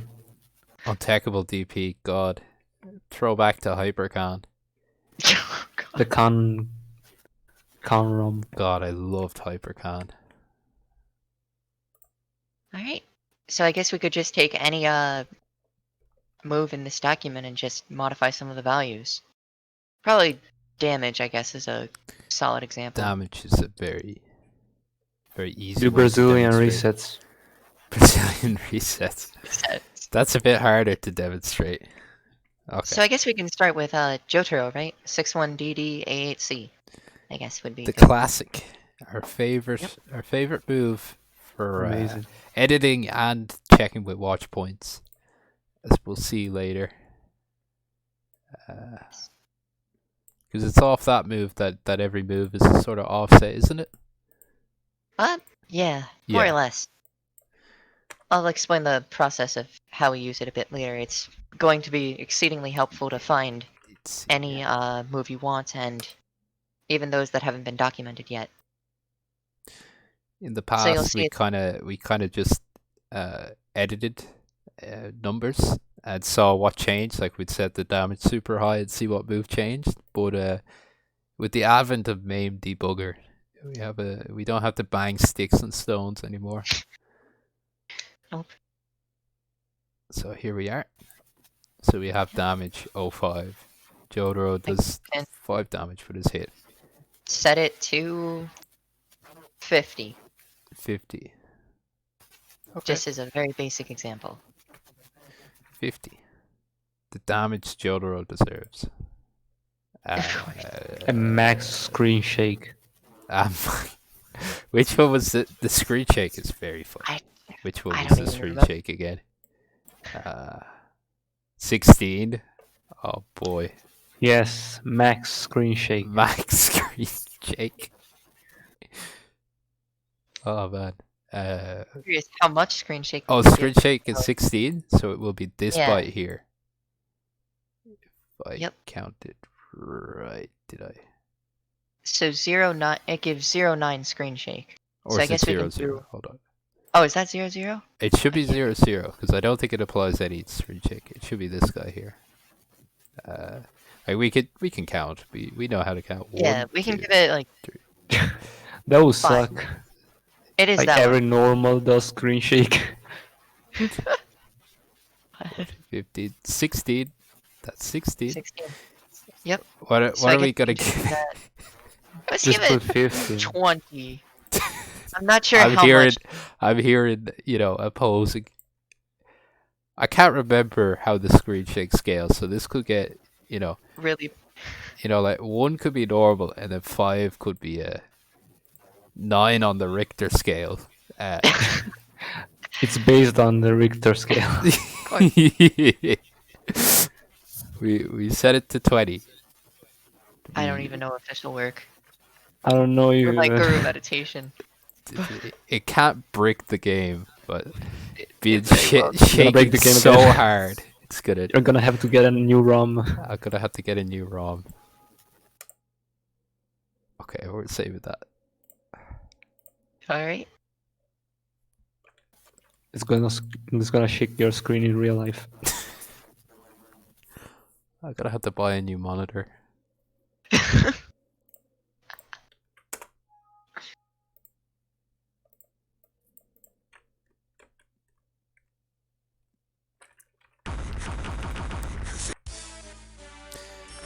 I've never worked with Screen Shake before. I'm curious to see how this plays out. Oh, it's amazing.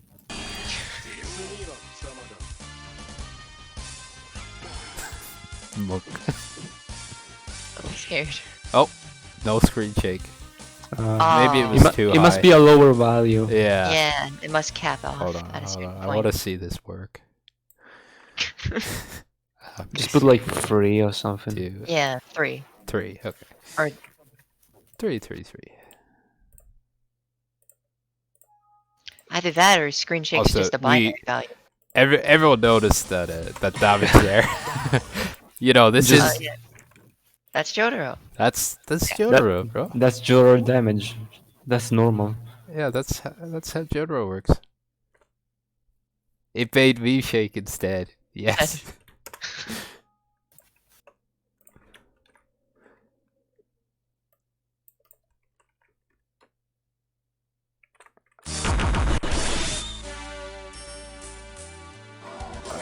Go.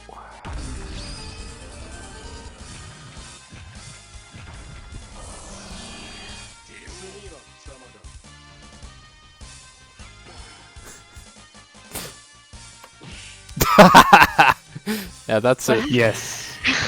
Ooh. Unfortunate kill so fast. Yeah, We already hardly take advantage.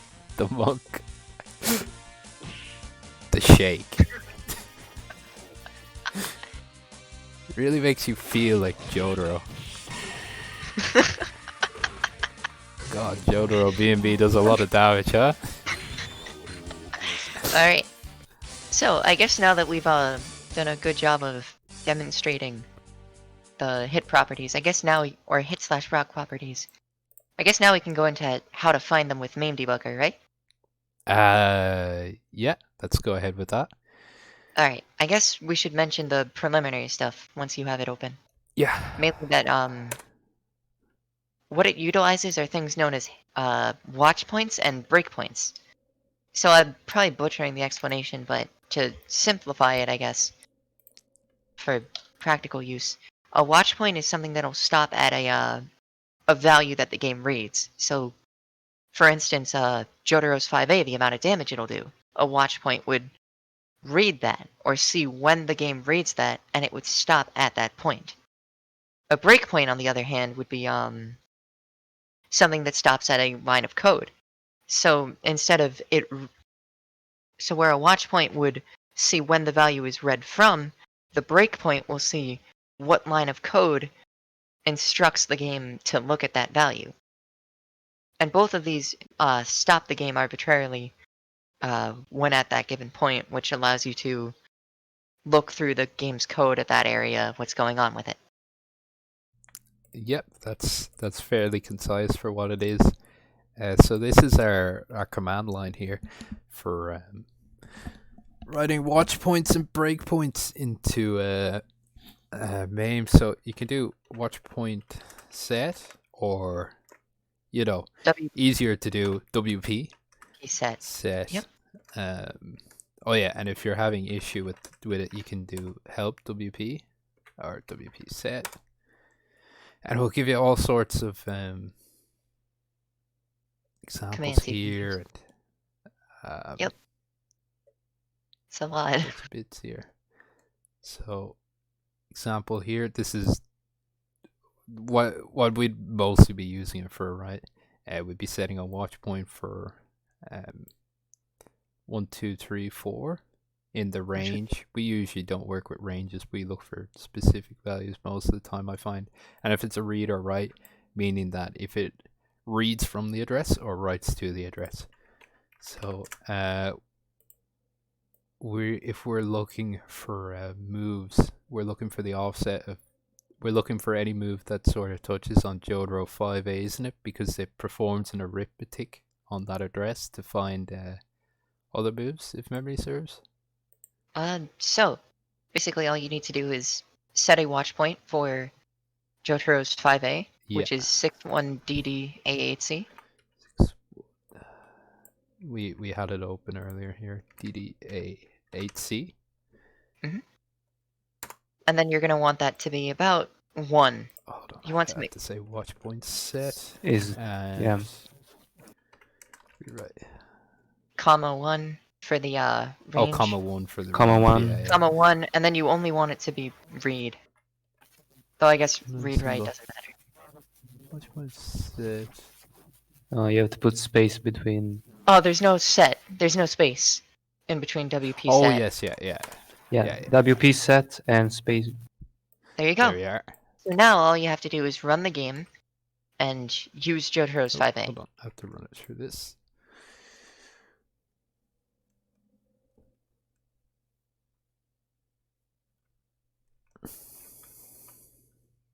Oh, I think I have it muted. Or oh no, I was using music ROM. I remember. What do I have my bind set to in vain? This is the trouble Well, you working with so many different emulators. All you gotta do is just hit We have hit set. Geo with 5A, and then the game will stop there. What? I closed the game somehow. And close. God damn it, Peon! I don't know. How are you so bad at this? Well, I was just pressing keys. I wanted to see what my binds were set to. Oh, I forgot buttons are fun to press. Buttons are fun to press. WP set.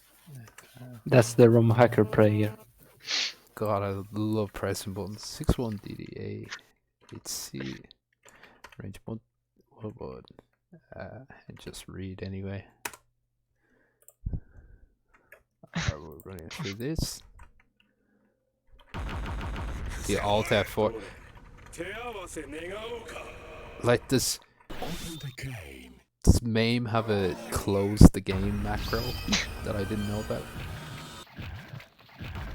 Or do I have this bound to my stick? It's not on that. It's not on that. I didn't put it on them. Okay, I put Dio on numpad.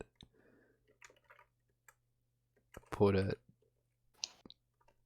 Can you walk forward with D? Okay, there you go. What the heck? So you just gotta walk him into the corner and do 5A. That's all you have to do. Hold on, I'll find 5A. I bound it to something. Something that would have made sense to me. You know. See, I only ROM hack very late at night, so who knows what I'm thinking at that time. Okay, I think I'm just gonna have to go ahead and pull up MAME and set my binds. Here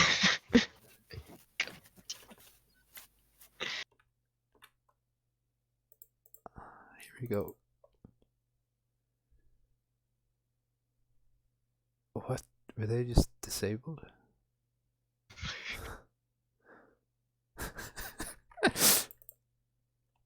God, there's a reason I use FBA.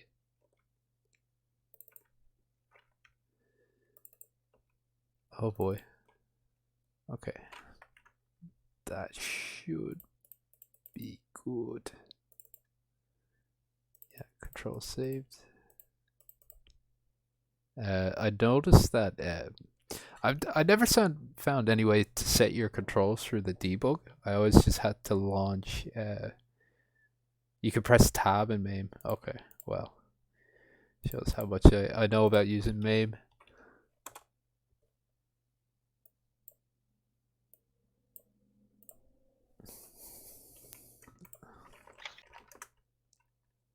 Uh, 61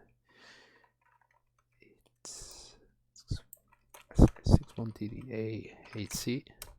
Mhm. Oh yeah, I would one read. And yeah, that's it.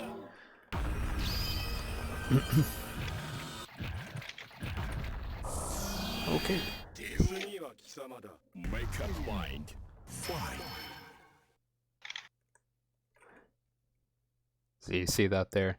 I pressed 5A, JoJo's in the startup of his animation, and the game started reading data from his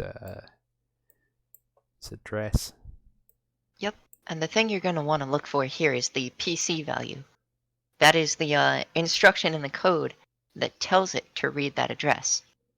And actually, that instruction is used for every single attack in the game. Yep. So if you set a breakpoint for that by doing BP set, 618, and once again you can go BP set, and that will show you all this fun stuff about using breakpoints. BP set.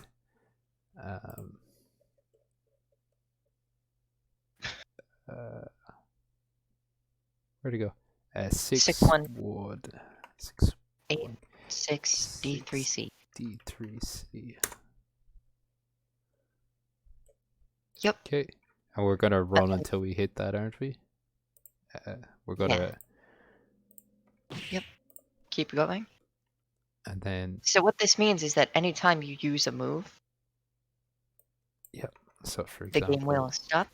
5B. Yep. See there, we're after hitting the breakpoint 61866D3C. You see here, our program counter is at the address 6186D3C. This is our important address, our big boy address. Yes. So With that, a little bit about reading the instruction here, or do you wanna explain this, Gary? you can go ahead if you'd like. Okay, I can go ahead. So, some of you may know, a little bit of programming. When you're programming in a language like C or Java or Python or JavaScript or what have you, it's gonna look like you're typing English. But when you're writing an assembly code like this, things are a little more rough around the edges, a little less verbal. This is the alternative to machine code, which is literally just numbers. This is like numbers given words to make it a bit more legible. So, to read this here, this is move byte, okay?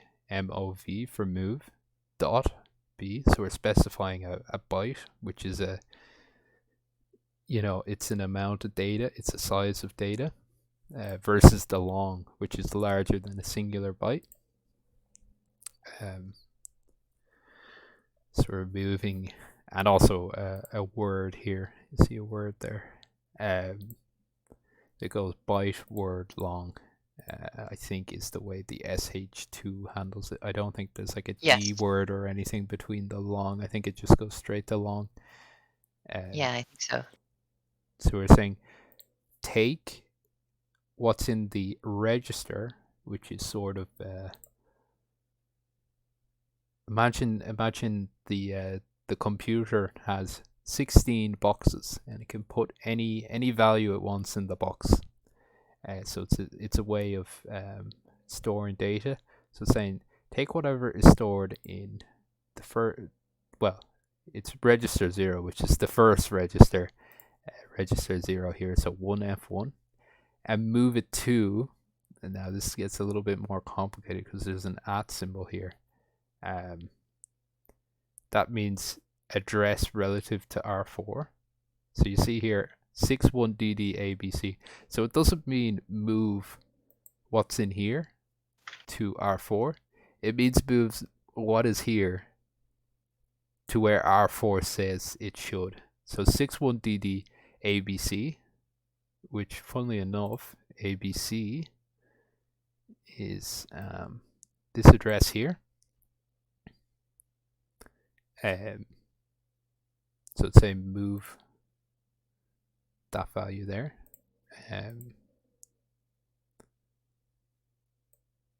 But anyway, you'll notice this is his B. Jotaro, the settings for Jotaro's B is just 5B. This is it here. So that's the basic method for figuring out where a move is. You're going to have your breakpoint. You'll know this is the big address here. It's from this that it infers, you know, what move is where, what properties it needs, etc., etc.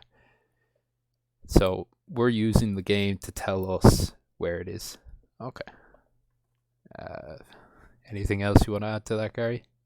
I guess I should mention that this doesn't just apply to Jotaro, I guess. It works for every character. It's universal, yeah.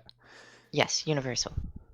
Yep. This strategy. And then I guess from there we can move on to the last thing, right?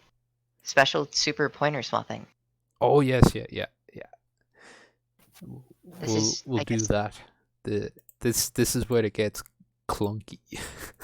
a little bit clunky. Yeah. This is also all this is going to use is just Xcopy and MAME debugger. Oh yeah, I could actually, yeah, I might do what Bavu was saying there. I could step forward. So next CPU cycle. 6. So you see there we were on, you know, this address here, 6186D36. So we're gonna move down an address now. Or did I go too far? Jump subroutine 14.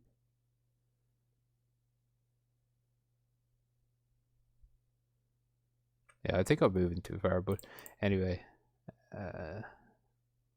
What next we got? Oh, it's step, isn't it? Yes. Yeah, step through or step into with F11. No, Yeah. I didn't do a frame. I think V blank is frame. V-blank but is frame. next CPU is I don't know. it's something to do with clock cycles. I can't remember. Yeah. But step into is what I was meant to be using there. Actually, I can literally just bring myself back here. Okay. So I'll step into it. So there must be something on the stack to tell us to move ahead. We're testing it. But you'll notice, sorry, it was the other way around. It pulled that bit of data. So you see there, it actually pulled the damage from Jotaro's ABC, the damage from it, 8, and stuck it in that register. So from there, it's gonna do all sorts of different checks with the moves and check all the properties and do what it does with them.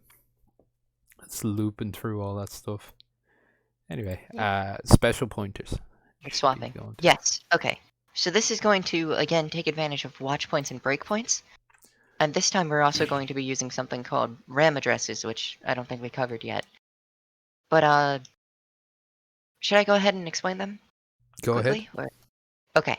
So I guess you can think of them as RAM addresses are going to store any information that the game is actively using and is constantly changing. So things like the time on the clock, how it goes from 83 to 82 to 81. You can't just store that in the game's ROM because that ROM data can't be changed, or it's always going to be the same. So what you need is the RAM, which can be changed and will constantly reflect the current state of the game. So it'll store what the clock time is. Or for the characters, they each have a large group of RAM addresses specific to them, both player 1 and player 2, as well as their stands. So, for instance, within those things would have the current character's health, or which character they're using, in fact. All sorts of things. And among these is a ID value for what special or super they're using. And that's going to be necessary in order to swap around special or supers between characters. Because the code applies to all of them. It just, well, not visually, but mechanically speaking, it works for all of them. Did that make sense? Yeah, I think Yeah. it was fairly straightforward. Like RAM. Another way you can look at it is, you know, it's a form of memory. Everyone knows what a RAM stick is, I think. So where your register is super fast memory, your RAM is a little slower. But obviously you have much more RAM. So registers, you can only store, you know, 16 bits of information. RAM, well, you know, this game has thousands. Reading RAM is the method. Reading and modifying RAM is the method I use to create the basic training mode that we have for the game at the moment. Well, it's been modified a bit now by Maxine, but that's the idea behind it. All right. So, I guess I should mention what the address is, or what we're going to swap around. Since it doesn't glitch out visually, we're just going to give new Kakui nets and standoff by swapping his 214 with Kakuin's 214, which is pretty simple, all things considered. Okay, yeah. I'll switch to new CAC. Yep. Fills up. Oh, what's? Well, that's closed game anyway. Oh, fuck, what do I have? I think it's on. Yes, there it is there. Oh, have I already unlocked the special characters? Seems like it. I can't tell for sure, though. Yes. Did I do it there? I'm pretty sure you did. Let's have a look. Give us the special characters. Yes, okay. Okay. So first up, you're going to want to pick new Kakuin. Actually, I might need to change these inputs because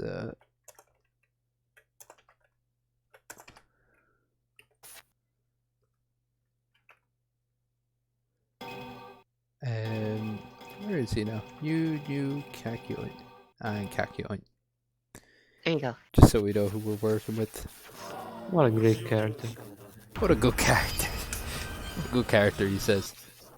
Okay. So, for this, you're going to want to use you're going to want to set a watch point for a very specific RAM address.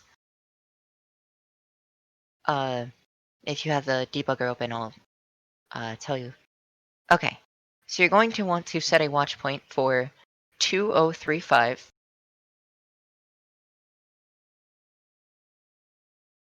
2032? 288. 2035 288. Yeah. So what that is it stores the special ID of the stand. So whatever routine the stand's running through. So if it's doing 214 for player, I should mention this is player 1 stand. So if it's doing 204 or 214, it'll store the ID value for that. And you should just set it to be read. Just do read. Just do read, alright. Yes, write isn't really necessary for this. And I'll just run the watch point through then, yeah. And then I'll do 214. There we are. Okay. So, what you're going to want to do from here is you're going to want to trace through the code. Let me just pull everything back up.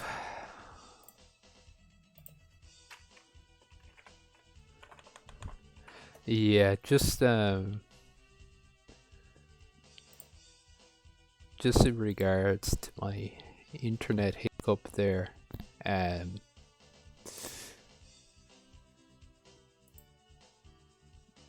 just the area I live in has been under a lot more stress recently with the COVID, with everyone working at home.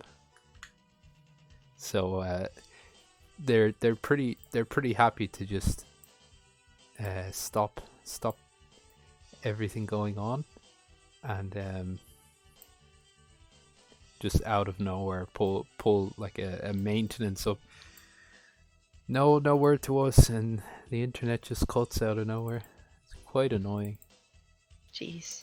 But let's pull up. Oh yeah, did I show this at the start of the stream? If you're if Oh, you no, ever you want to open CMD in just a specific folder, you could just type in the sort of address bar up the top, CMD. Up it pops. Okay. Are we back? Yeah, we're back. We're back. Okay. Digibat.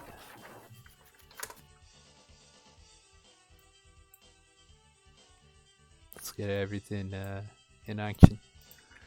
Okay. So again, we just or what is it? You should load up the game first, and then I'll tell you what to set for the watch point. According to Streamlab, I've managed to drop to 0 viewers. Let me refresh that. It's not We're correct. back to 7. Yep, back We're to 7. back to 7. Okay. Better 7 than 0. Okay. Yeah. Alright. Our two main men.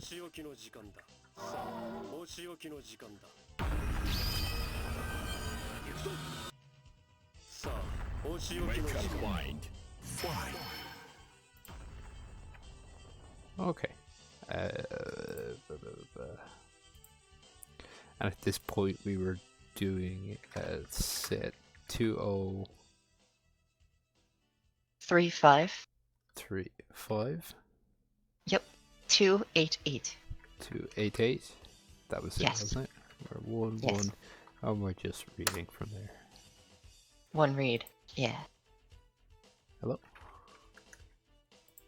You have Oh to yeah, there it is. continue running because you paused it. Yeah. I There you go. paused it. So now, if you do 2-1-4, if I do 214, you stopped at a V blank. Yeah. there we are. Okay. So what you're gonna want to do is trace through the code using F11 until you reach that JMP instruction. Yeah, I'm at the jump now. Go one more, I think. Onto the jump proper. Yeah, onto the jump proper. Okay.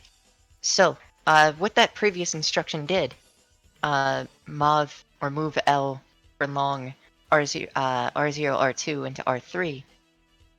To simplify that, what that did is it just moves an address, essentially, into the third register. And what's in that address is another address. What that address does, or what that address is the location of the data for New Cacuane's 214, more specifically. So what that jump instruction is insinuating is that now that it has that address, it's going to jump to there so it can run through all the code for New Cacuane's 214. In any case, we found what we were looking for with New Cacuane, so we just, I guess, write that down somewhere. Yeah. So 60D6. D6. And then you're going to want to do the same thing with Cacuane. Yeah. But you're gonna have Actually, to use a different. I'll probably just let me pull up the notepad. Make this easier. 60D 676C, and that's NCAC. Yes. And now we're going to switch characters to regular Kakyoin. Yes. And you're... It keeps. Oh, you should keeps- disable the watch point by Yeah, doing yeah. WPDI.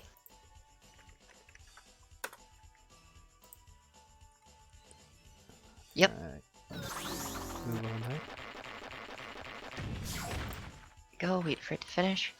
And you're going to need a different RAM address for Kakyoin since he's player 2. That's reset. Yeah, that's reset there. Or you can reset, yeah. That's a fair bit easier. Open the game.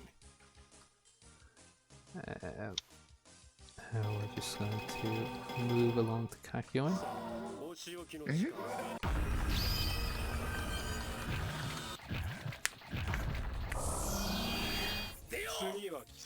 Make up mind. And then you can re-enable the watch point using WP enable or WPN. Or I could just set it again. Like those handy Oh, that's text true.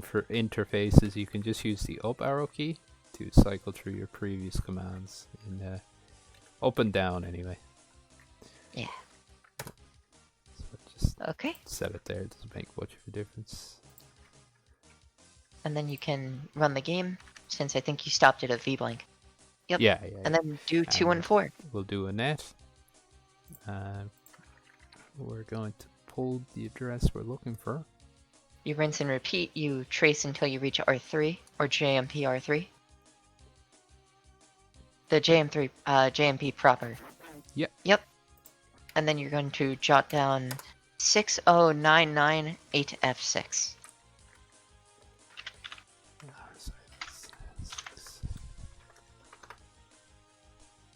Okay. We have our 2 RAM addresses now. Yep. And then the final step is to just go into Xcopy. Yes, I'm gonna have to reopen Xcopy.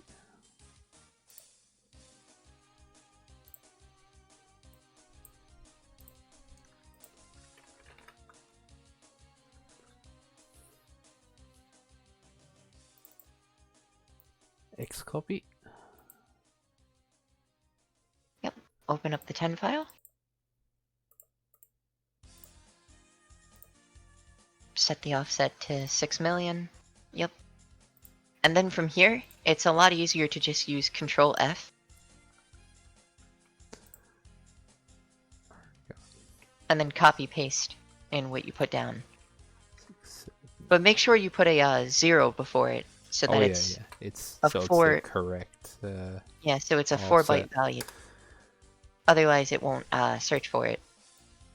Yep. So now you're brought to the value for new Kakyoin. So all you have to do now is just replace it with the one from Kakyoin. I don't think you can copy paste actually. No, it's probably I'll probably mess it up if I try to. Yeah. So it's gonna be 9, 09. Yep. 8. No, I think it's 09. You did 699. Oh yeah, you're right. I did Yeah. 09.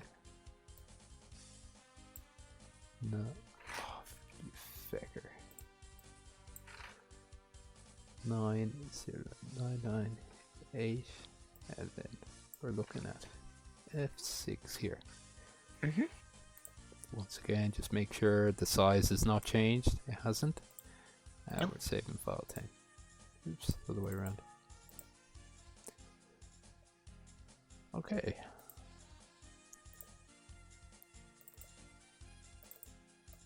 We are at main ROMs. JoJo man. No, I'm not it. I'm just gonna keep zipping it. Don't want to have any issues. Any issues we don't need to have. Makes sense. No more crashes. No more. FEA. JoJo bad. Okay. せおいどれ手合わせ願おうか Open the game. So now it's no. I've got to set. You have to unlock secret characters.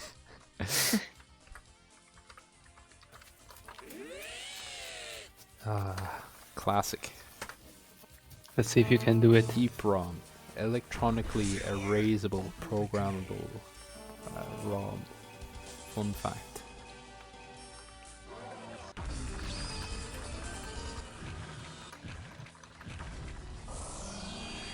Alright.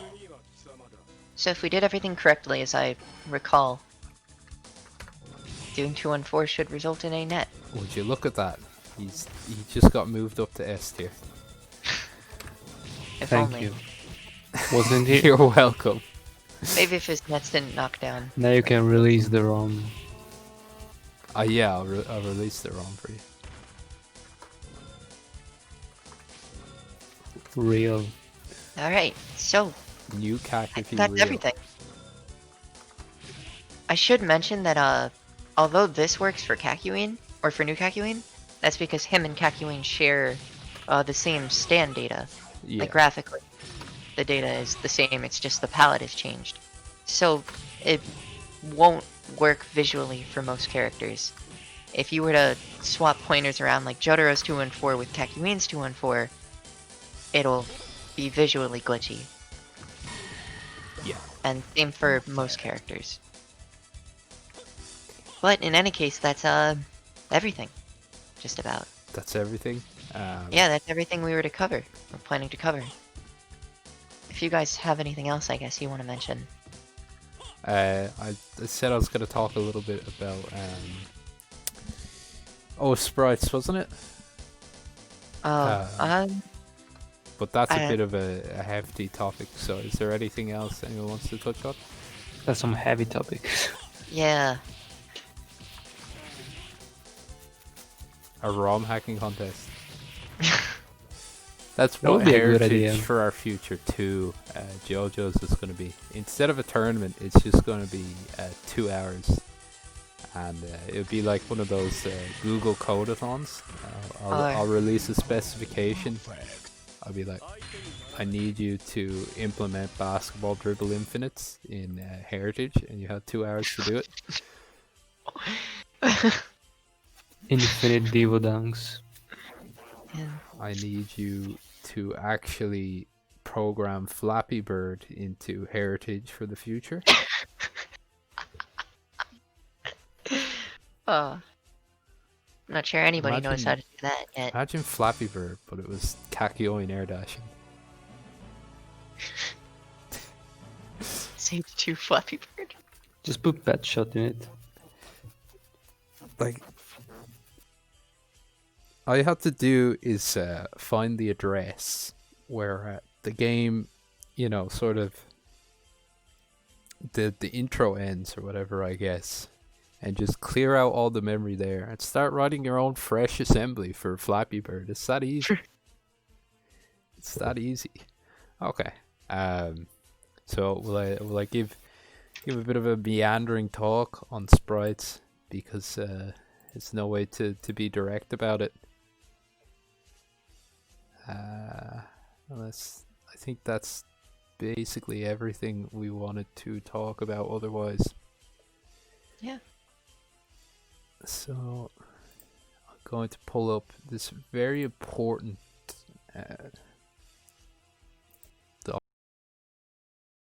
Hey guys, this is a follow-up to the ROM hacking stream. Unfortunately, near the end of the stream, I started having internet difficulties and it cut out. Before that, I wanted to talk a little bit about sprites and how the game handles them.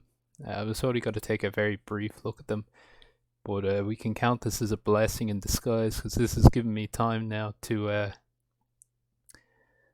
sort of work out a true tutorial behind it and refresh myself on some of the quirks of working with ROMs in this game, ROMs and sprites.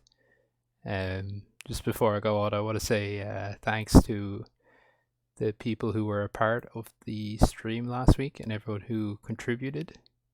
And I've got to have numerous resources. I'll be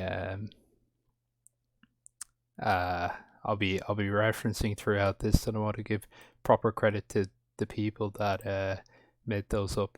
You find them all in the ROM hacking channel in the Discord anyway. But without further ado, let's jump right into it. Right, so here are those aforementioned resources.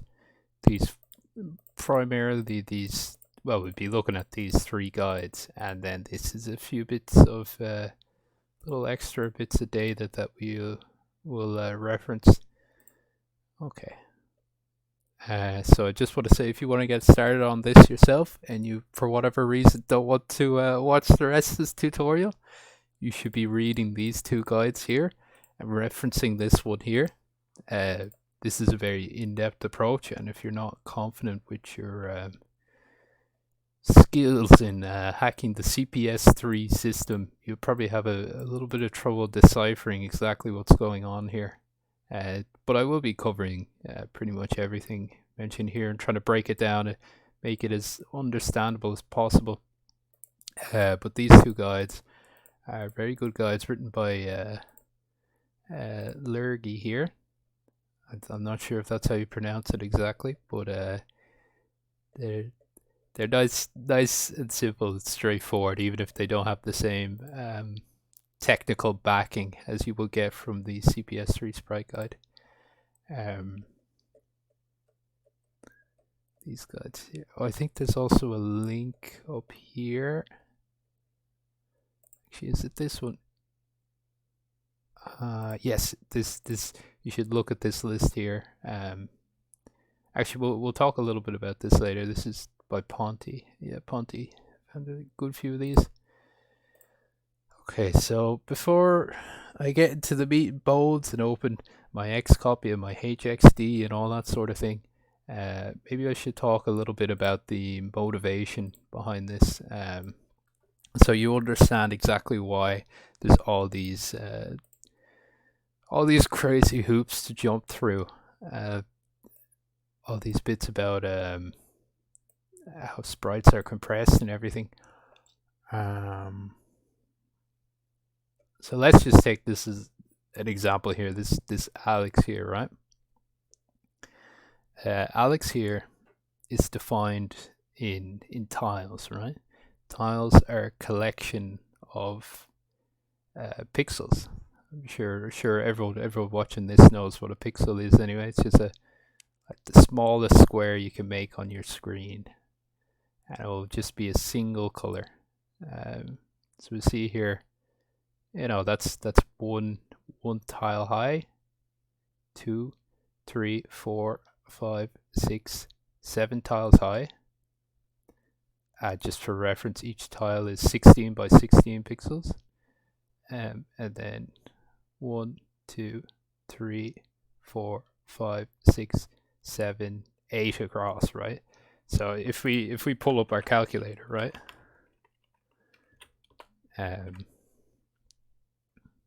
Just have this in decimal for the moment.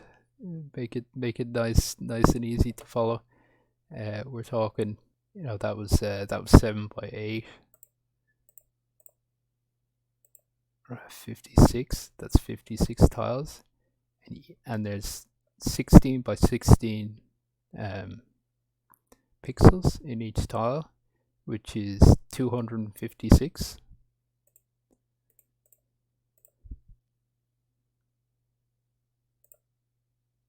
So what are we looking at? 14,000 pixels. Just for this would be, if you were to take this sprite of Alex and you were to put it in the game without any real sort of compression, that's about what you'd be looking at in terms of space taken up. Those are pixels, right? But this game, I believe, color bit depth has a color bit depth of 5, as in colors range from 0 to 31. So if you were, for example, to open up Paint, and you want to pick a color here, right? You would be picking a color between 0 and 255. You can't really go higher than 255. I'm trying to put in like 9 here, and it's just capping out at 255. well, the way JoJo's works is it goes from 0 to 31. Anyone who's PAL modded knows that anyway. It's just the range of colors JoJo's has.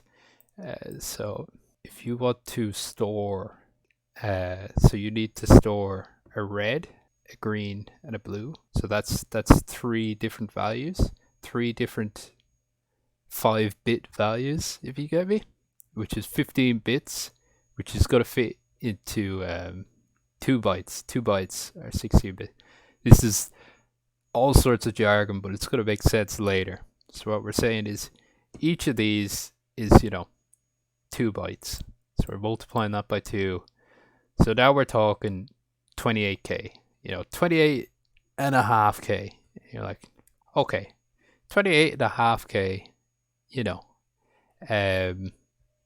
nowadays that's nothing. That's pocket change. But back in the day, back in the 90s, you had to fight for every last piece of memory space and ROM space because it was genuinely costing Capcom money. And even though, they haven't completely filled up the ROM banks or whatever for this game, this is one single sprite. So to track all of Alex's sprite, which I would hazard there was several hundred,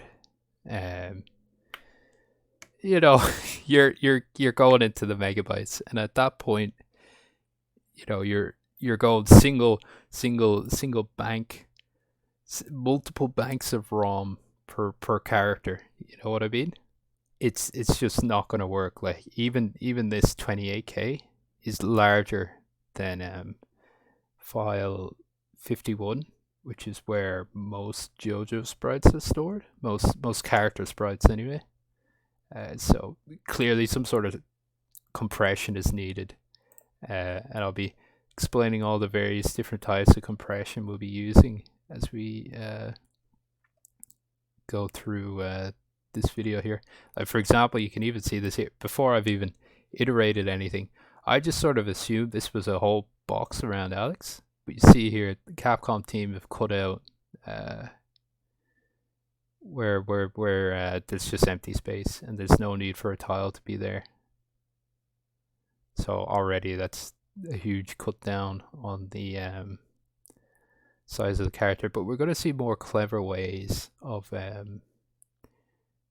reducing the footprint in memory. So let's actually hop into it now. I think I think people are either now they've got bored and they've stopped watching, or they realize that all this bad stuff serves a purpose. So we're going to be working file 20 like we were last time. Remember, set the game to JoJo ban, offset 68. 60 is just file 10. 68 is file 20. And here we are, home again in file 20. Now let me pull up the game here, because we're going to be working with our old friend Hit Edit, because everyone's familiar with it. So I'm working with a fresh file 20 and file 40. Okay, let's have a look here. Hit Edit. So last time we were here, we were looking at hitboxes, which were down the bottom here. This time we're going to be looking at sprites, which is to the right here. Excuse me. So if you've played around in Hit Edit before, you can flip through sprites like so, and you'll notice up the top here there's 2 pointers. Now these pointers point to well, not exactly the sprites, but more it's like a sort of a sprite data structure thing. I'll show it to you in a moment there. But we can just hop straight to one now. So for example, we'll be going to that first one there, E68 6800 E68. E68, nice and easy. Okay, what are we looking at here? So 02, 06, 069C, 034, blah blah blah blah blah. All sorts there. Right. You'll notice the very next sprite, like if we just step one sprite down, starts at 88, which is here. So we know all this space here is reserved for just this plot of memory. So there's a few bits of interest here. 02. I'm pretty sure this is just. I think this just marks it as a like it's a header. It just marks this as whatever you would call this data type. I'm not even sure. This controls like your see all these values here. These are all controlled here. So for example, 06. This is how long a sprite persists. So this means in game this sprite plays for well, this sprite here, to be specific, plays for 6 frames. Now I'm not too sure what the other ones mean. They're not super relevant to us at the moment. But you can actually edit them all through this space here. For example, here's the 80 you see there, so on and so forth. But what we're most interested in is this pointer here. This pointer here is going to bring us to a new address, and this is where the sprite proper is defined. Well, we're going to see how it's defined. Actually, you know what? What I might do is just to demonstrate. Actually, I'll do something cool here, right? This was something. Oh, I'm after switching characters. You can, let's say, for example, take a sprite. This is a very easy sprite hack you can do. Give me crouching. This crouching is nice and stay or jumping. That's fine. We could take something like this, right? So we know what position this is in now. We're gonna 35D8. So you see this sprite pointer here. We're actually just gonna copy this. Then we're gonna go back to E68, and I'd actually like to preserve this. Gotta have this far wider than I need. I'd like to preserve this guy here, so I might just jump down to say this one here, and I've got to paste over this pointer here, and we can actually save that and reload the game. And what you're going to see happen is going to reload the game.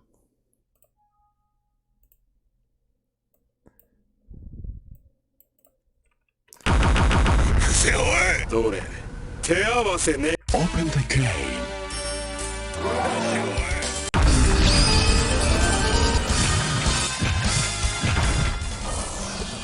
Put that down a little. Okay. You heard the monkey there. See that? Now in in JoJo's just standing sprite, he will he'll now occasionally do JA. Now that doesn't have the hitbox of JA. You see there? Like it's not hitting as JA would, but you can all the same. It's changed to be that sprite. And you can change the length of it as well.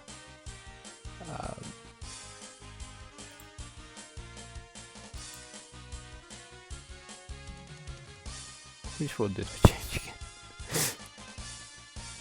again? What's on my clipboard? Nothing is on my clipboard. Okay, whatever. Doesn't matter. But if I wanted a sprite to last far longer.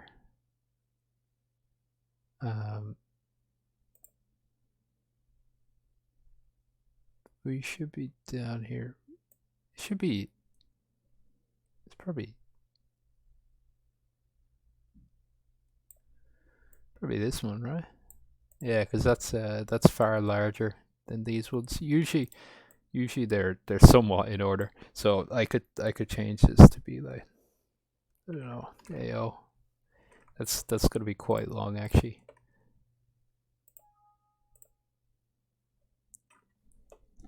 This is a simple ROM hack people in ROM hacking have been doing since days yonder. It still looks pretty funny, even if it doesn't do much.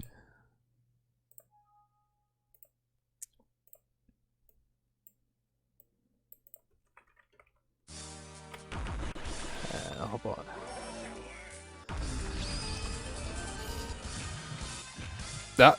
There he goes. Jotaro has achieved the power of flight. Okay. We've messed around enough with that. Just a few more notes on it actually.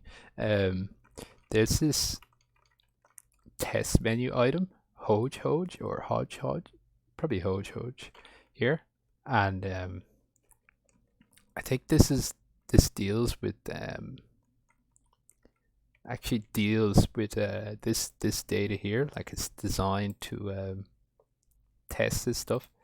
I would use it, only that I don't know completely how to use it, and yeah, that's it really.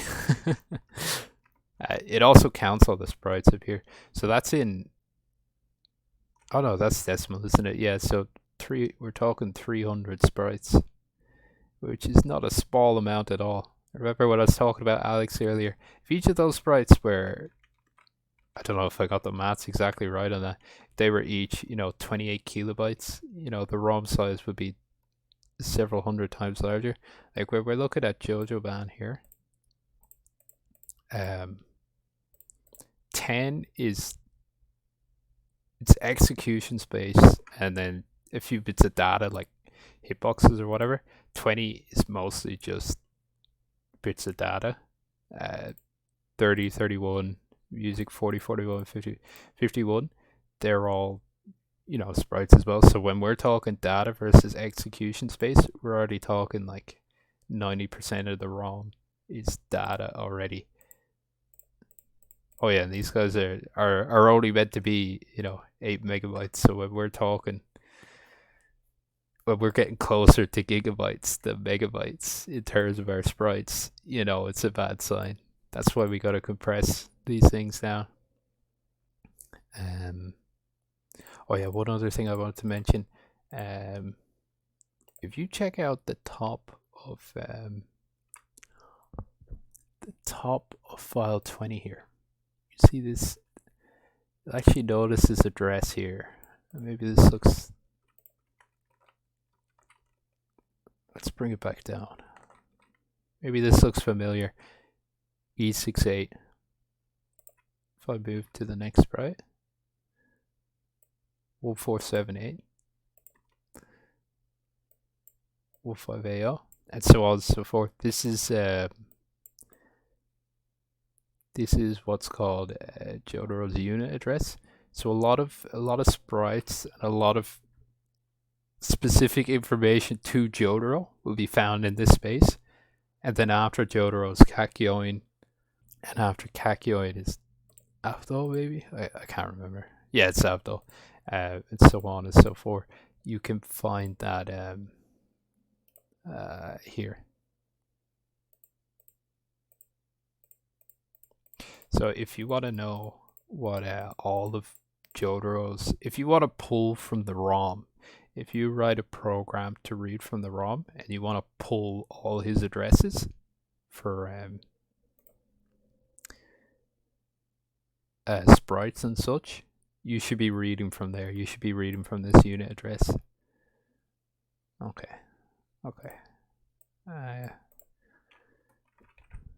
remember player 1 start and player 1 light punch, or A to exit out. What are we doing next? Oh, I'll show you object now. Object is what we're moving to now. So at this point,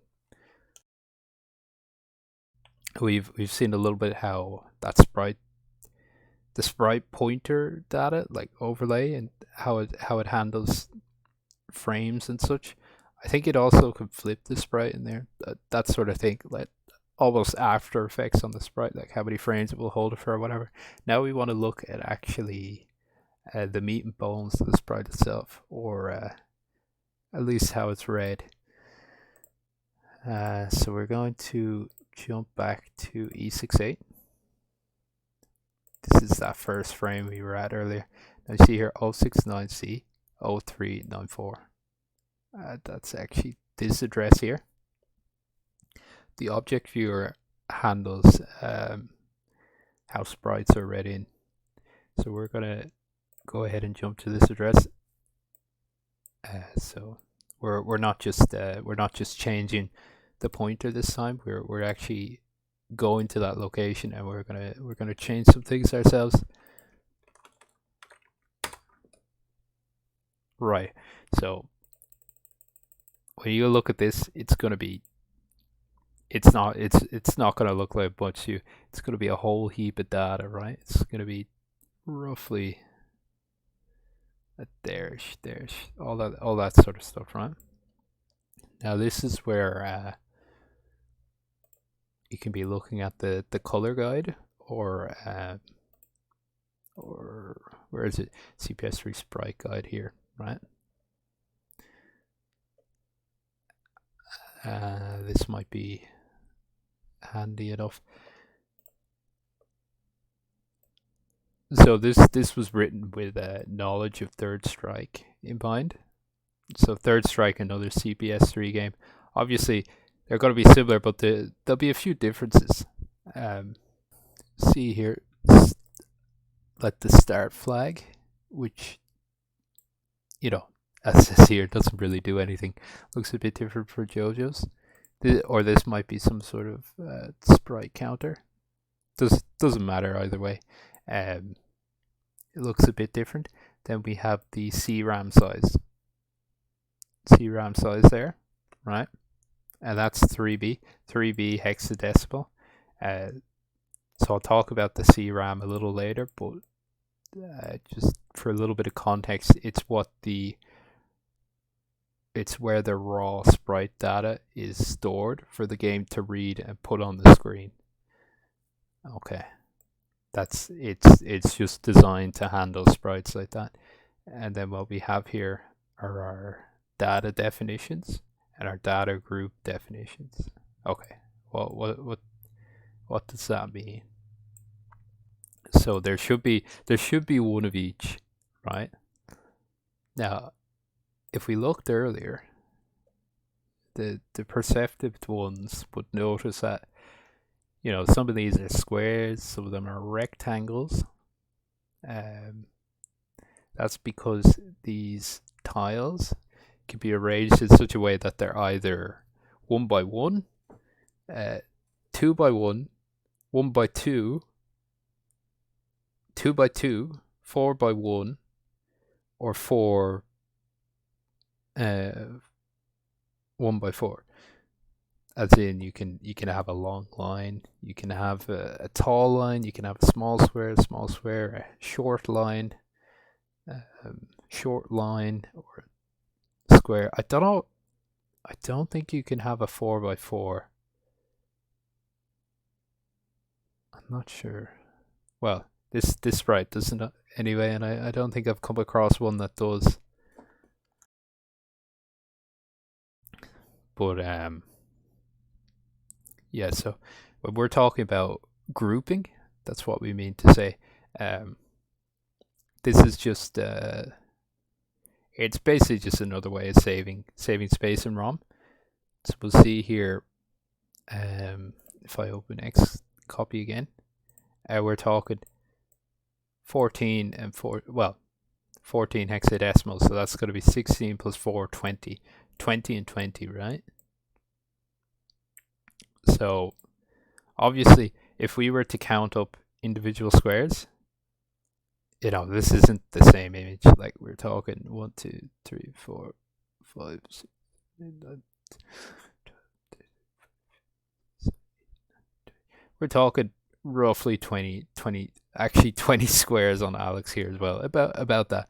But if we were to count them up, tally them up individually, it would be like 1, 2, 3, 4, 6. Easily be adding another 10, 12 or whatever.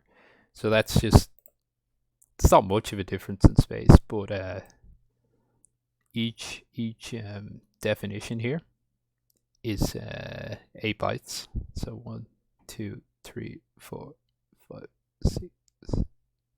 That's 8 there. Yeah, 1, 2, 3, 6, 7, 8. Yeah. And then below that again, we have the group definition. So each of these is 16 bytes. So when we're fighting for bytes, and each sprite needs its own table like this, it does, every little counts in this case. So we should talk a little bit about just what these things are. So in the color guide that Lurgy wrote here, he was concerned with unlinking palettes. I'll talk a bit there.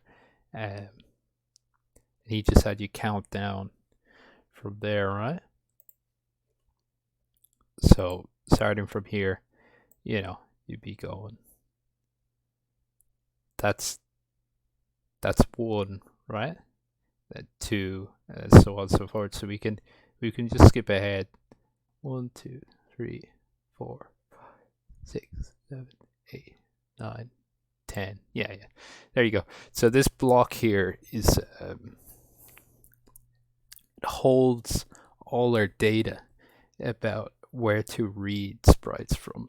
Okay, what does that mean? Where to read our sprites from and where to dump them. So for example, this here, though it doesn't look like it, is a pointer to the sprite data in the file 40. Yeah, Jotaro would be in file 40. Then this here is how the CRAM is handled. I think Superboob, I mentioned that here. Yeah, he does. Oh, sorry, that's raw tile data. I'll explain that in a bit. And then start in CRAM. So for example, this tile here, because we're reading them in as tiles at a time, they're going to be coming in and they'll be looking like this here. So you'll be reading one tile at a time. So we're saying our first tile is going at space 0, then our second at space 2, at space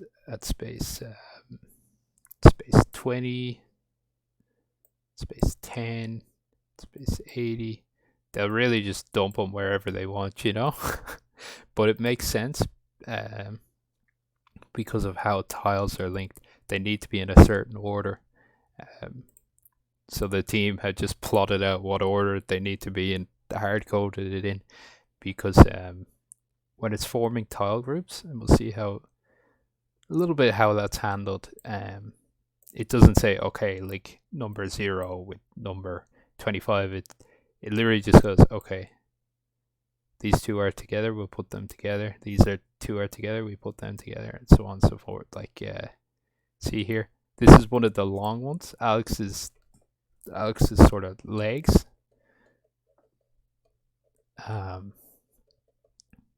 See that this block of 4 here, they're just all together. So it just links, nearest neighbor, linked up like that. So it's kind of important how things are dumped into the CRAM. And it's nice to know raw size because it can tell you can then calculate how the CRAM needs to be prepared, like how much data it needs to accept. We've had a look there at preparing data for the CRAM, and we'll be looking at this pointer in a bit where we're grabbing the data from. Now we should be looking at how we actually process the data in the CRAM. So we're going to drop down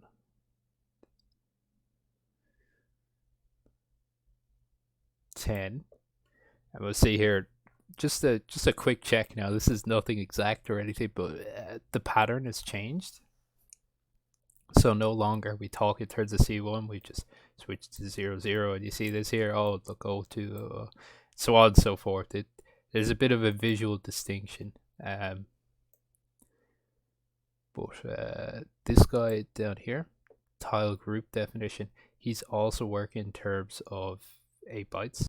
You know, he's a little more strange, little more to take in with him. Might just go through him one by one. So I think this is some sort of header or something. I don't know what it is. Superboo doesn't know what it is. Move on. Tile start, offset, and CRAM. Don't really want to mess with that because it needs to match what's defined up here, right? What else have we got? Oh yes, the flip group vertical. So when we're talking tile groups, right? Fun thing to do, something that's great for compression is flipping. So if you can manage to draw one sprite or one chunk of a sprite and then be able to reuse it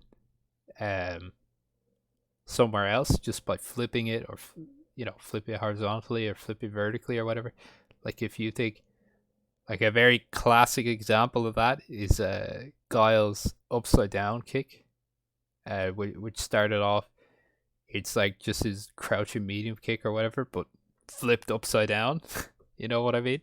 And it also, when you're reversing sprites, so it doesn't mean we're not storing 2 sets of sprites. We're not storing a player 1 side and a player 2 side. We're just flipping as needed.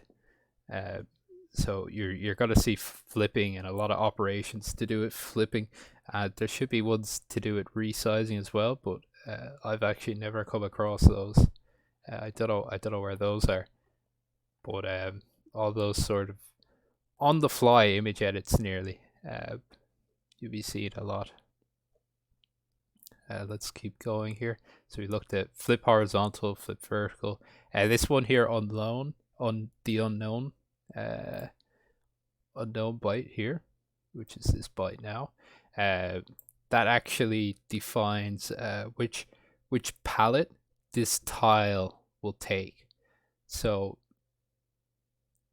palettes are another form of compression that's used. Talk about palettes in a bit. But anyone who's ROM hack should have a basic idea of what palette is. It's a set of colors that can be used in a sprite. But you can have more than one palette per character, but you can only have one palette acting on a sprite or a tile at a time, like a tile at a time. So I can't say mix and match colors from palette 2 and palette 1 and put them on the same tile. I need to decide, am I using my default palette or some special palette, so on and so forth. Like I don't think, no, all these tiles use default palettes, and there's no reason they should have to change their palette. I think if we looked at some sprite like JoJo's, like on fire or something from Avdol, then it would be a different palette, that sort of thing. Oh yeah, here we are. This is the one that tends to confuse people. So we're fitting 4 bits of data across 8 bytes, right? What we're doing is we're fitting them in nibbles. So for those of you who don't know, nibbles are a collection of bits. There's 4 bits to 1 nibble. Okay, so 2 nibbles, 1 bite. Superboo has it documented here in terms of size. Now, if you don't know how to, if you don't really have any programming experience, you wouldn't really understand the significance of anding or shifting right or left. For one, I think you could do it in your calculator. Do we have OR, XOR? Oh yeah, there's AND. So for example, if you just had no concept of how this might work, be going hexadecimal FE8. Oh yeah, and it's two bytes. So FE8, yeah. And we're just gonna add that with the FFF. Add that, and you look at that. Oh well, that didn't do anything. Don't worry, it's working as intended. That would be the answer you're looking for, FE8. Also note that this is a signed bit. I'll be doing this by hand as well to demonstrate it. So if you might look at the next set of data there, 12 bits, 2 bytes. So we're looking at these 2 bytes here, 5F, 9D, 5F, 9D, and then we'll be anding them. Oh no, I added it to the last thing.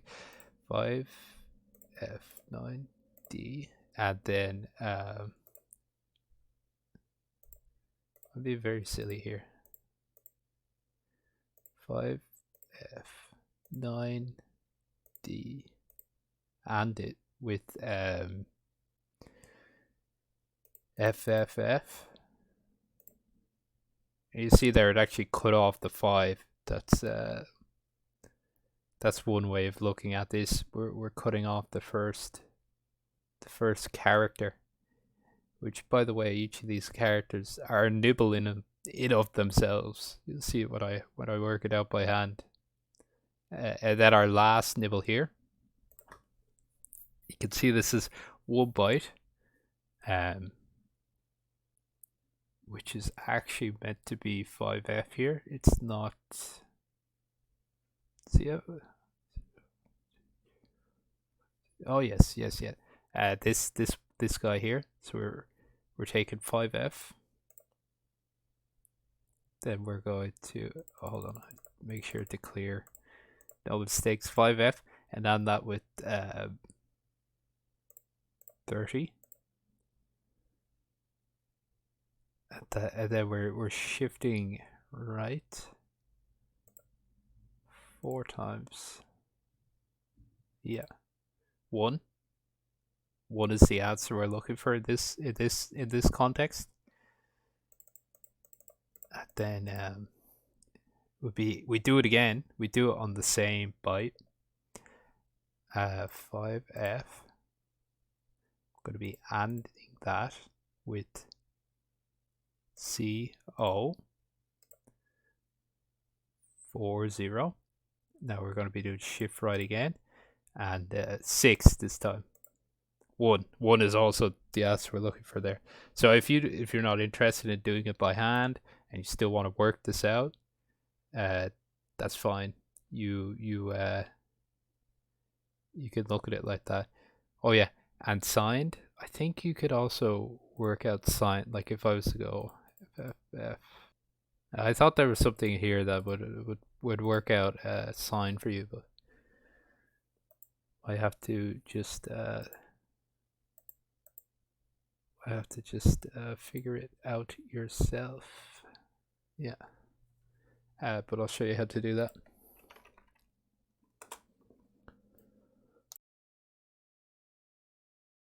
Okay, so doing this by hand, not to get too deep into the theory of it or anything, we're going to be looking at 5FE8, 5F9D. Okay, we'll look at these one at a time.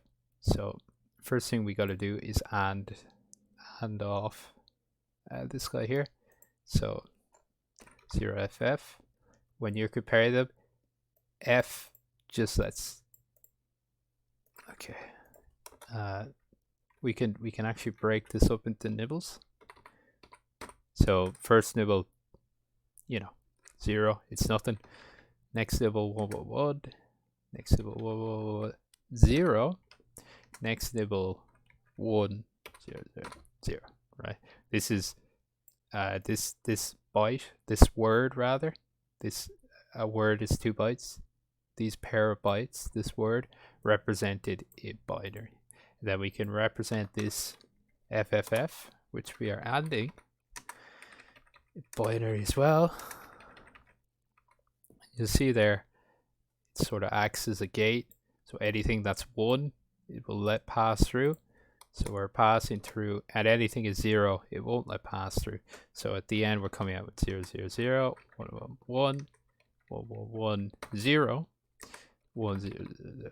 Because nothing is actually being blocked here. The only bit that would be blocked is from this end here, but that's already 0.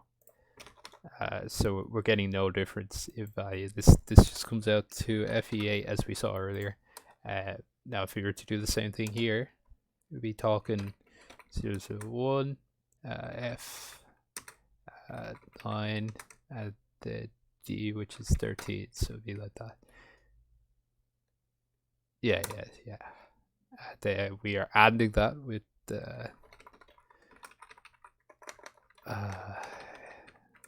our old buddy FFF. Now this time, this one, they're being blocked. They're coming out 0 1 1 1, but everything else can pass through. That's it normally would. It's very basic way of looking at it anyway. So what are we coming out with? F90. So you see there, we just cut the 5 off. Okay.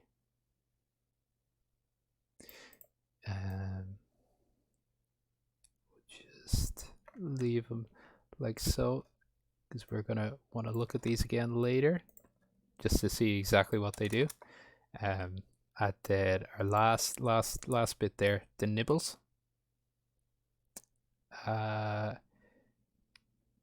We're looking at 2 bits at a time, which is, so it's going to be 1 byte, which is 5F. What I want this to do, we'll put this in nibble format first, just make it easier for calculations. Do it with 3.0, right? 3.0 is a nibble. Of course, it's going to be 1 0 0 0. So when we add that, that's a 1 as well. We add that, you see, it's just going to let these 2 through. So do.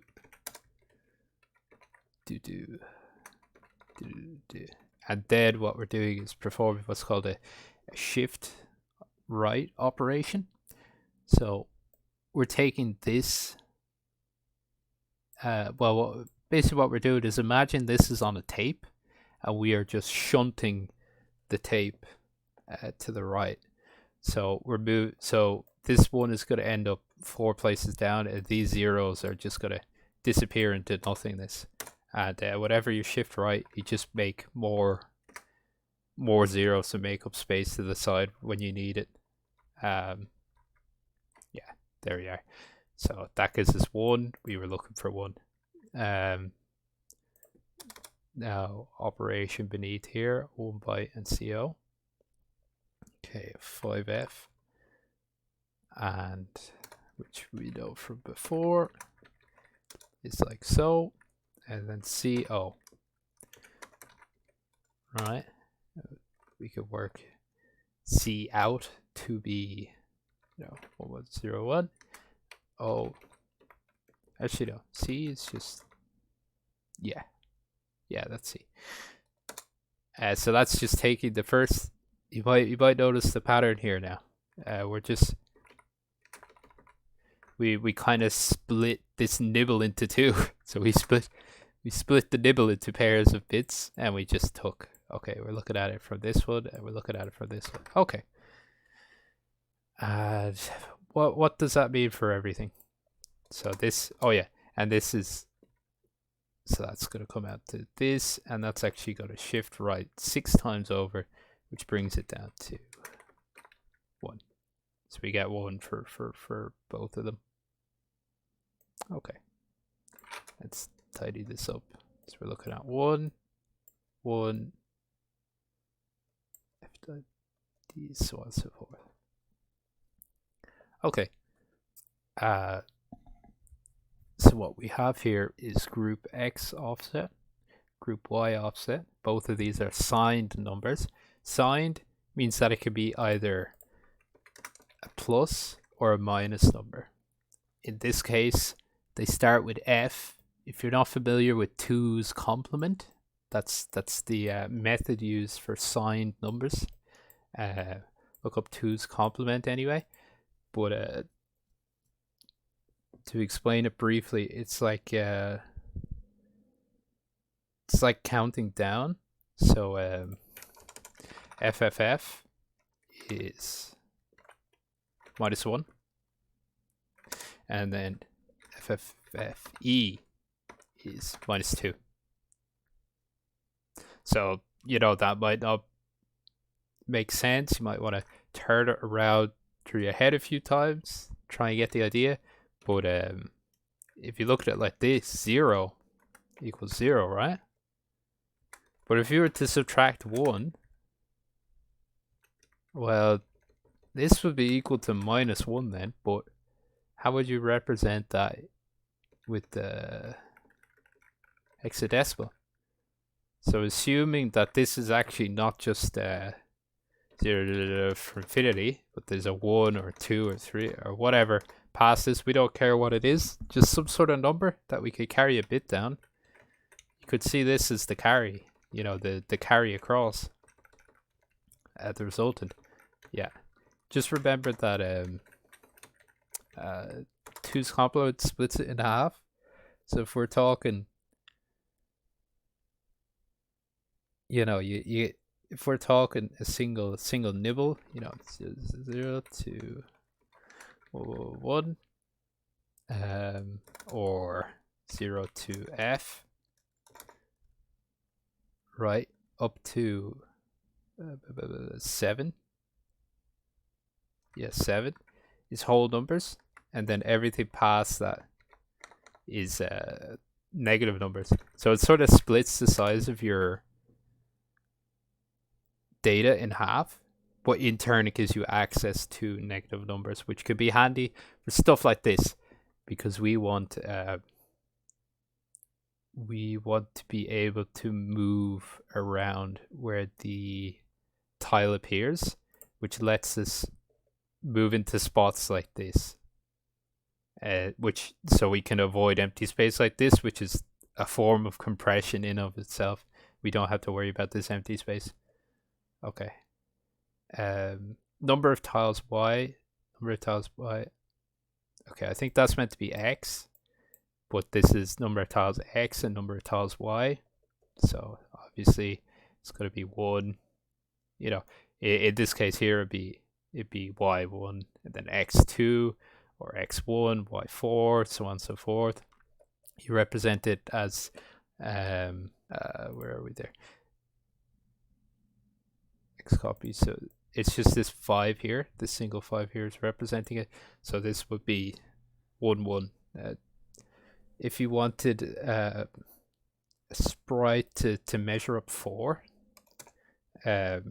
because you're working with 2 bits, the highest you can go is 3, and this system doesn't allow you to use 3 actually. That's a small note you might want to keep in mind. Use 0, 0. 0, 0 represents 4 in this case. Alright, not much else to cover in terms of this here. Yeah, so I might just try changing some values. We'll see. We'll see how JoJo's sprite gets messed up. Right. FE8. So we might just change this to we go FFF. It's a very nice, very easy to conceptualize. We'll do FFF here as well. I think this initial tile is his shoulder or something like that. We'll see it there. So we save that. We'll see. We should see. Oh shoot, Guru meditation. FE8. So we'll change. Make a smaller change. Oh, you know what it is? Probably doesn't like it going that small. We go FEO. That should be alright. Yeah, didn't crash.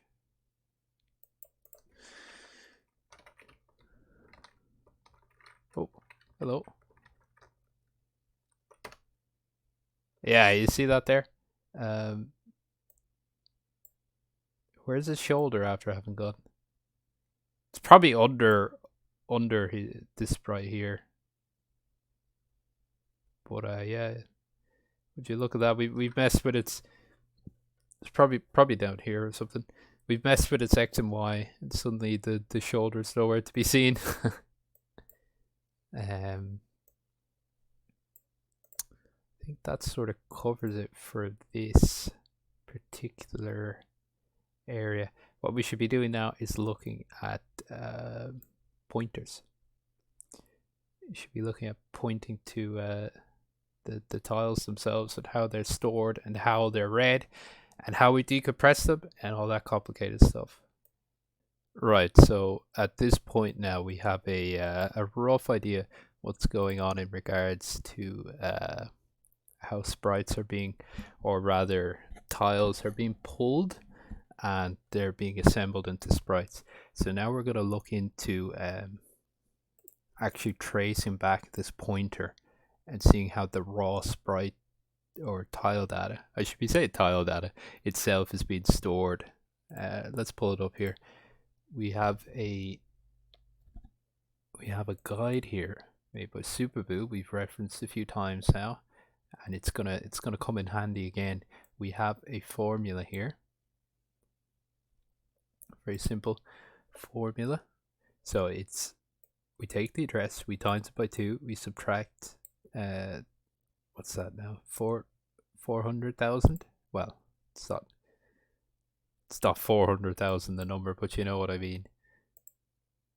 And from there we find the file index by dividing it by well, 800,000, I guess you could read it as. This is in hexadecimal anyway. That's due to the fact that every file that's what it works out to be when you look at 8 megabytes in hexadecimal. Because each file is 8 megabytes. So we can see there, 8,192 kilobytes. Right, so what we're going to be using here now is a new tool. We're going to be using HXD out there. We have been looking at JoJo's tile data just from prior experience. I know that it's in file 40, but I'm going to show you how to figure that out. So I'm loading up file 40. Okay, so we're going to go back to Xcopy, and we have our address here. So we're going to copy this, pull up our calculator. I don't know if I showed this earlier, but hit view, just put it in programmer. I probably should have showed that at the start of the video. People might be getting confused. Oh, make sure you're in hex to copy it correctly. Multiply by 2. Now subtract 1, 2, 1, 2, 3 zeros. See that 5 zeros? And then we're going to divide it by 1, 2, 1, 2, 3. See there, 2. Okay, we got the number 2, which tells us which file it's meant to be in. Index 2, file 40. So as I said, we're opening file 40. Next up, we're going to figure out exactly where file 40 it is. So do the same calculation. Subtract 40. And now what we're going to do is perform the modulus operator. See this here, and basically what that does is that's our address, by the way, 430.122. Where are we now? It's this here. So it's finding the difference, sort of the remainder. If you think back to your junior primary level of maths, where you would have calculated division and had a remainder afterwards. That's essentially what modulus is. It's quite useful for numerous stuff you will be doing in ROM hacking.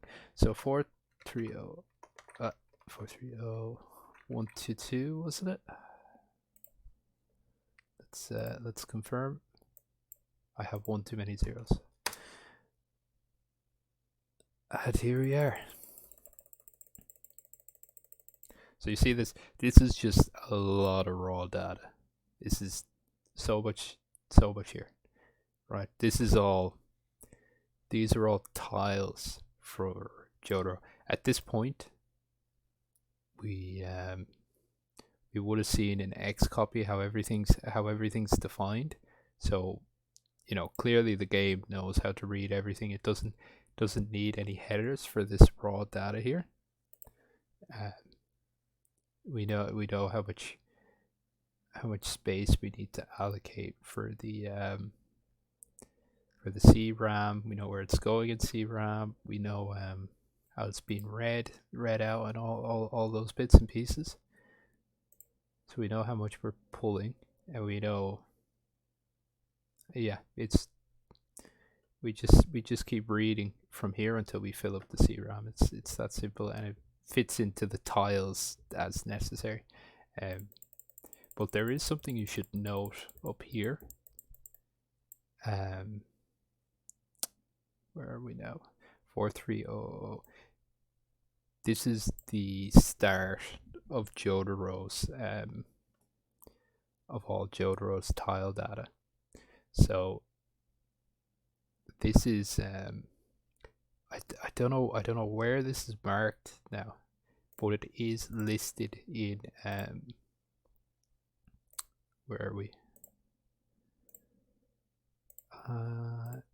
Superboot.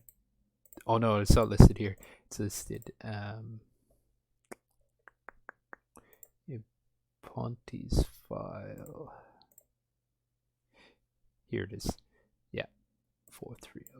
I don't actually know where that would be listed in if you wanted to find it with Xcopy, but I will say in here anyway.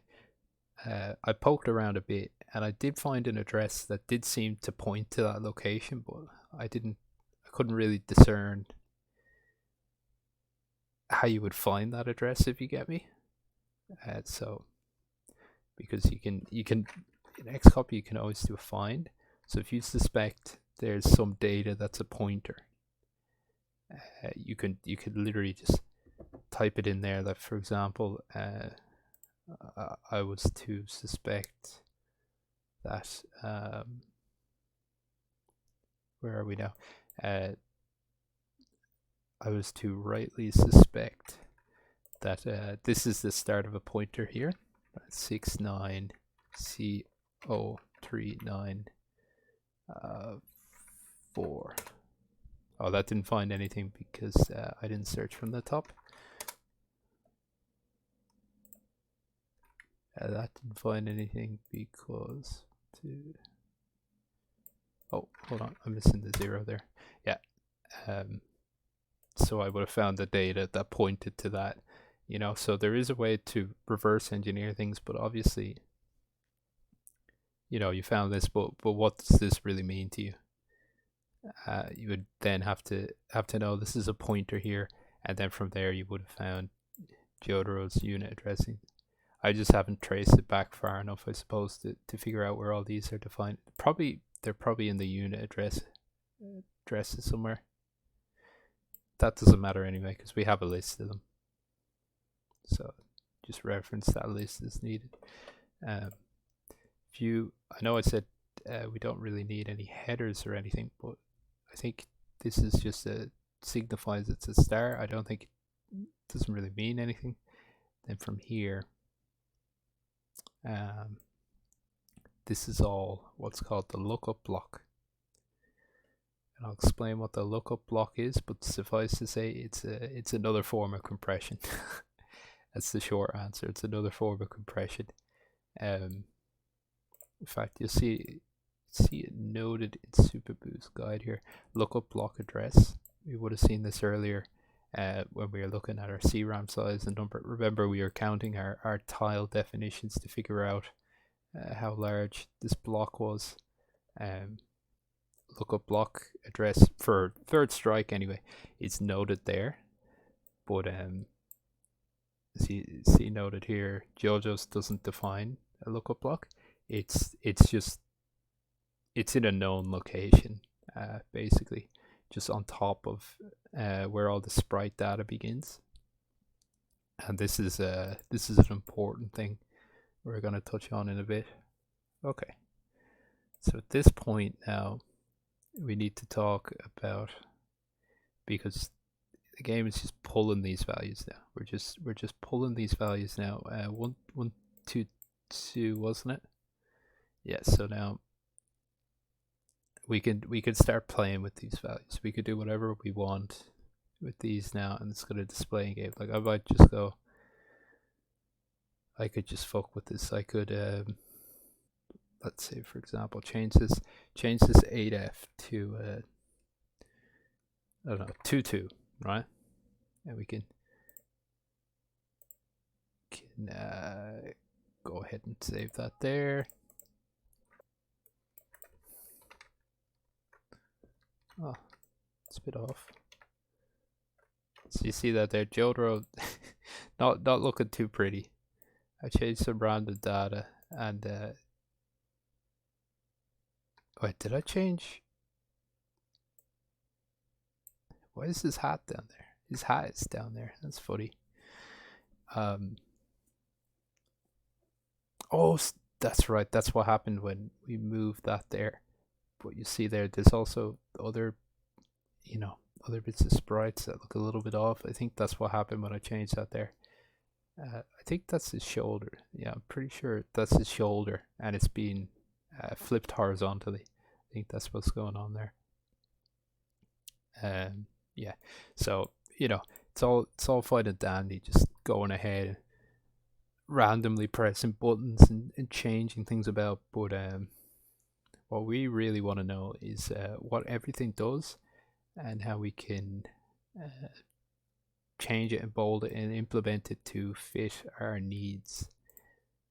So with that, we're going to have to pull up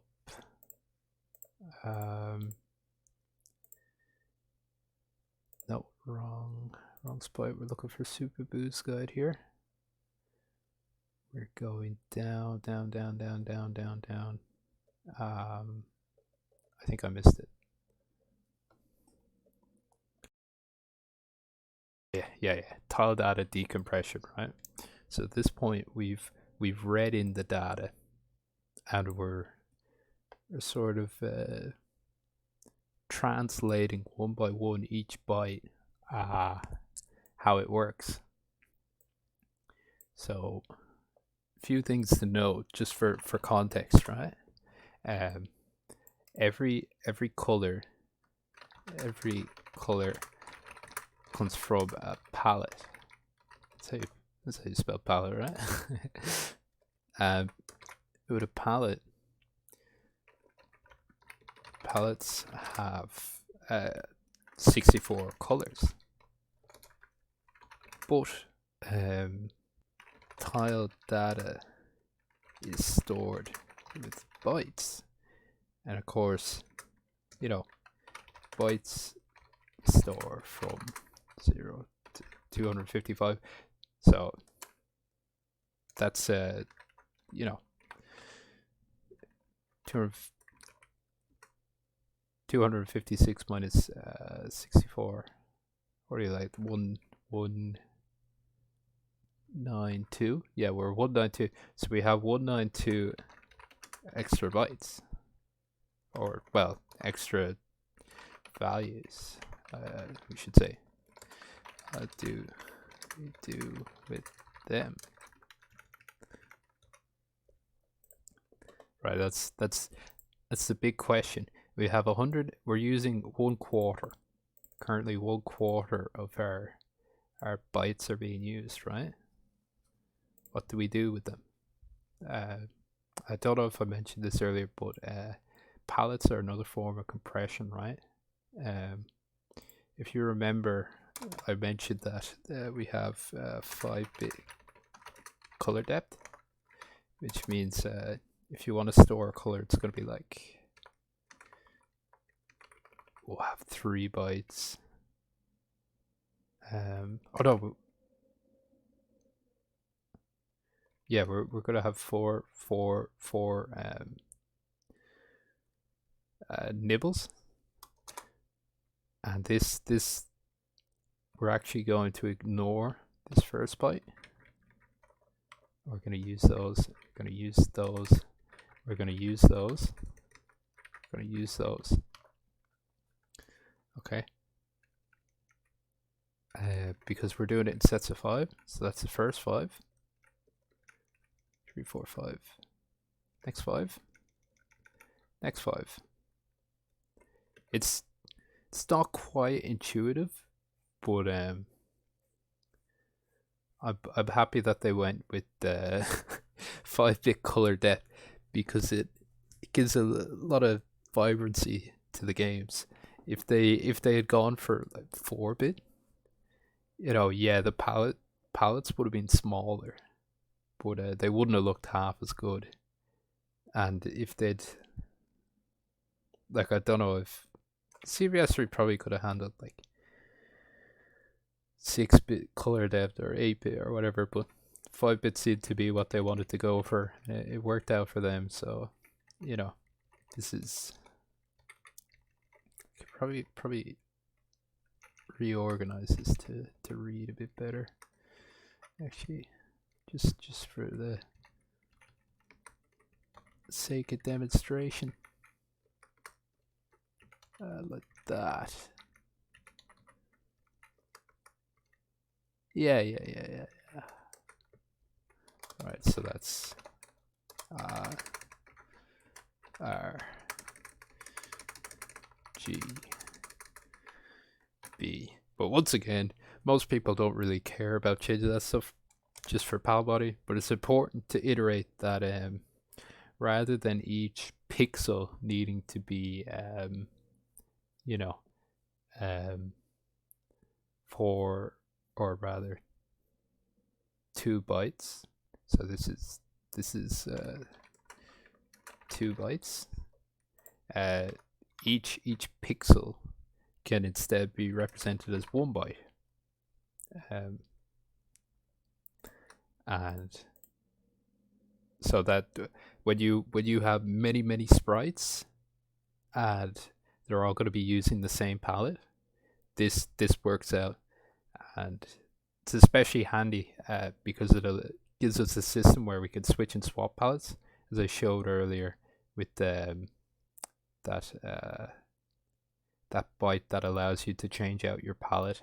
Back in Xcopy, I was looking at that address. Can I go to? I'll just hop down here. This byte here allows you to change which palette you're using. Okay, because characters can have multiple palettes. Okay, so we're at the point now we understand that we're only using 64. We're using 64 colors, and how it gives us, half the size, half. We're talking half the storage space, half ROM usage. Now we want to know what we're doing with the other 192 extra values. So Capcom said, right, we have 32 colors. 32, you know, for each color. All the same. We're probably still going to be using multiple colors, similar colors in a row, right? There's no need to go wild, go too crazy with your shading. Like if we're looking at Alex here, you know, that's the same tone of skin. It's going to be the same yellow of his hair,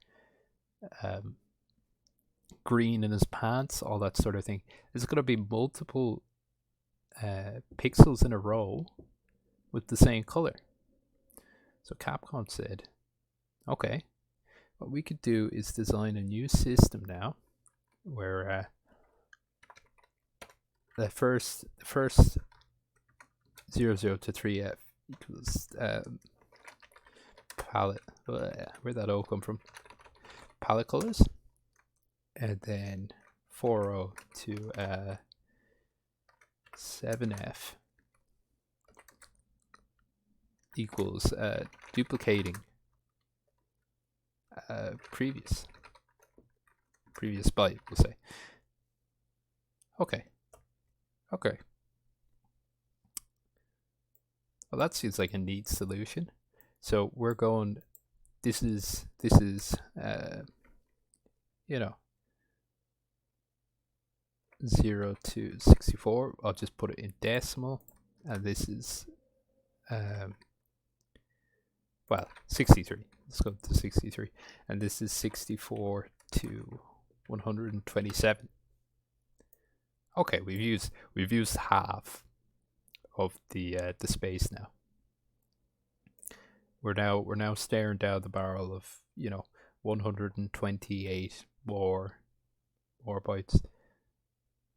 Now, what you or I might have done, oh yeah, and if you're looking, actually, I should mention, this is called run length encoding. This is actually a very common system with various implementations and interpretations. But if you look up RLE, run length encoding, you're going to see this system a lot.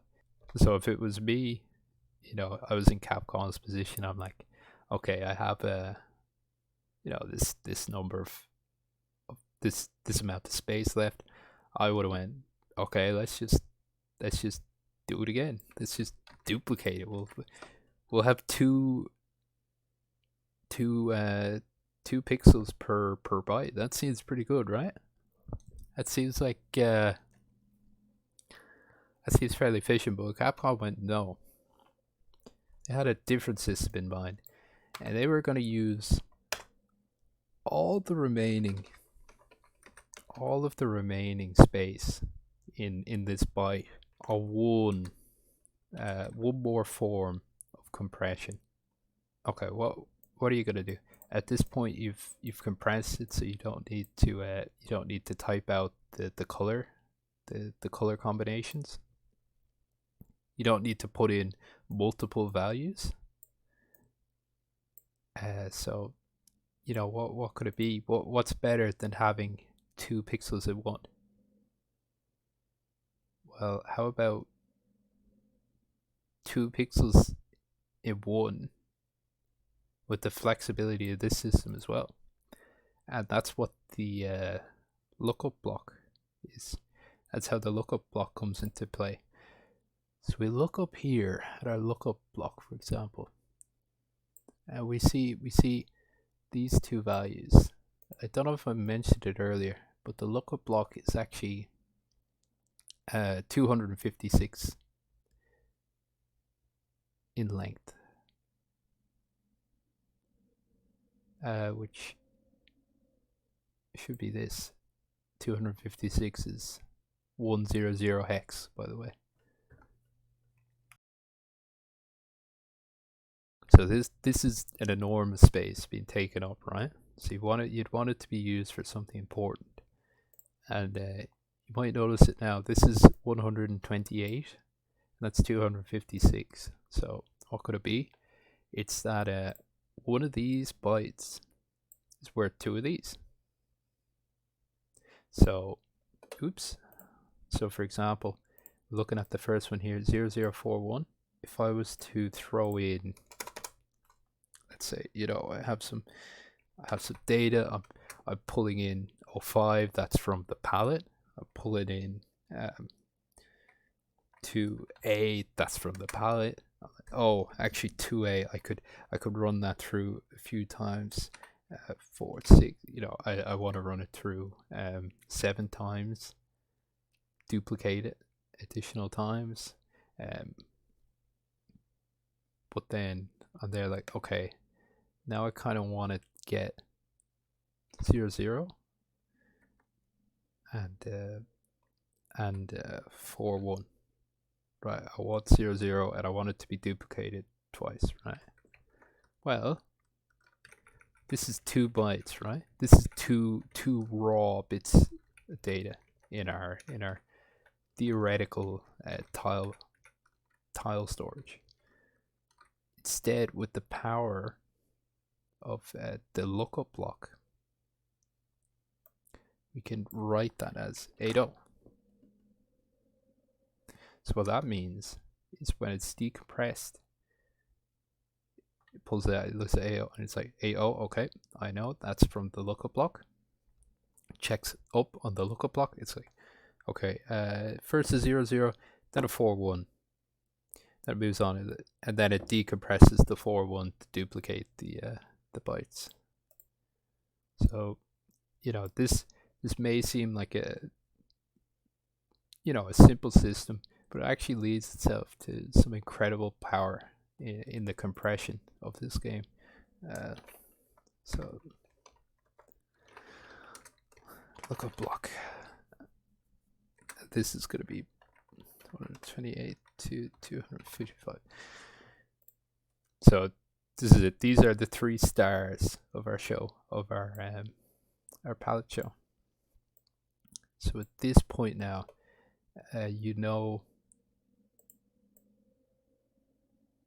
oh yeah, there's a funny addendum I should mention. I remember Rob hackers were poking around in here, and they could there was a lot in question about how this worked. But funnily enough, near the start of pretty much every palette is these duplicating zeros, right? We thought 0, by the way, is usually the or it always is the background color of the palette. So we thought there was actually a 4th form of compression, right, which was like 0 dupe. But it turned out that it was actually just a part of the lookup block, and they just universally put various forms of duplicating transparent color at the start, because it's just so useful. You just dupe 0 so often. But yeah, you should now be able to read this, not quickly, not efficiently, but you can read this. For example, C4 here, or I should be going for 1 to 2. AF. We check our table here. AF, 8F. Lookup block. We go to our lookup block, and we're going, okay, that's 0, that's 1, that's 2, that's 3, that's 4. Oh no, I need to be counting in 2s, sorry. That's 1, that's 2, that's 3, that's 4, that's 5, that's 6, 7, 8. This guy here. So we're saying take 0, 0, transparent, and duplicate it 9 times. Then take the color in the palette 22. I don't have the palette on hand. We can actually find the palette. I might show you how to find the palette in a minute, with more Superboost notes. then throw down a 22, then throw down a 0, 0, then more. Oh, sorry, that's duplicate. That's actually a lot of duplication. That's 0, 7, 8. It's gonna be. What's that gonna be? I don't need to do the maths. I got a calculator for that. 7, 8 minus 4, 56. Put in transparency 56 times. Then whatever C5 is on the lookup block, and so on and so forth. So I hope that gave you a bit more insight into reading off this. And just remember, JoJo's is just being told how large something is, and it just keeps reading in until it fills that space. So it doesn't care like what is here. It's just going to keep reading until it goes, I'm full. And then from there, it's going to try and assemble the sprites based on the instructions given to it down here.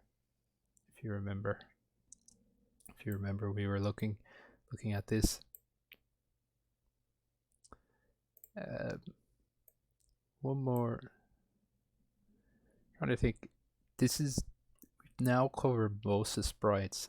Might just touch on palettes now a little bit. I'll show you what palettes look like. You don't really need to edit palettes by hand because Xcopy handles, or not Xcopy, but PalMod handles all that for you. But we can still have a look.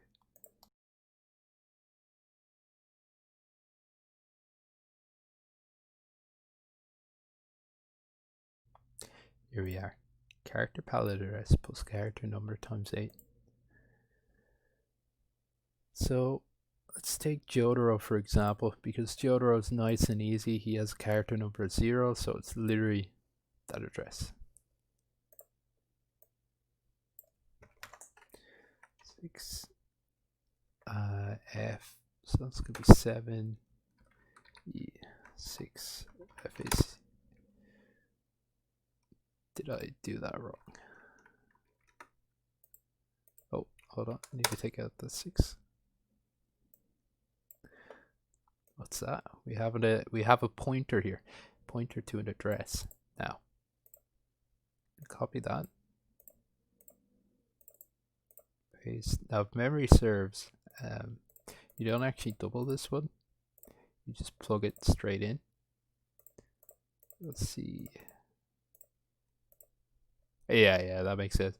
So you see there, we got 5.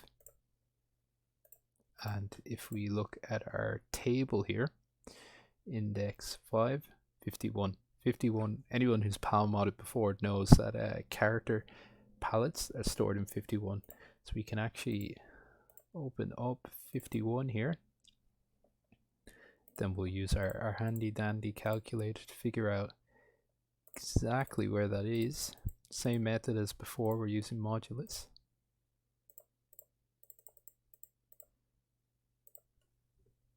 Three, 6, 400.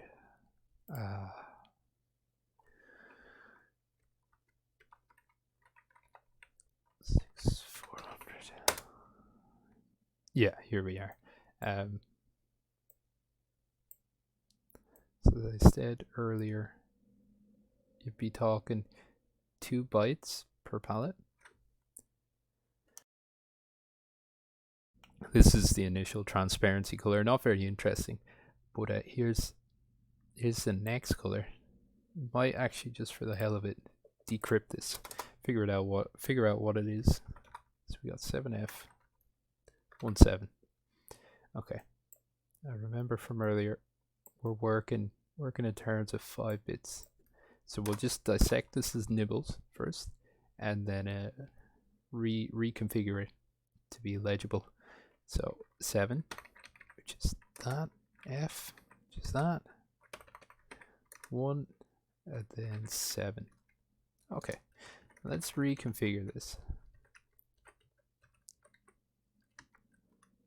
Okay, So more than that doesn't mean anything. What does this add up to? So we go. What? We go 1 plus 2 plus 4 plus 8 plus 16. We get 31.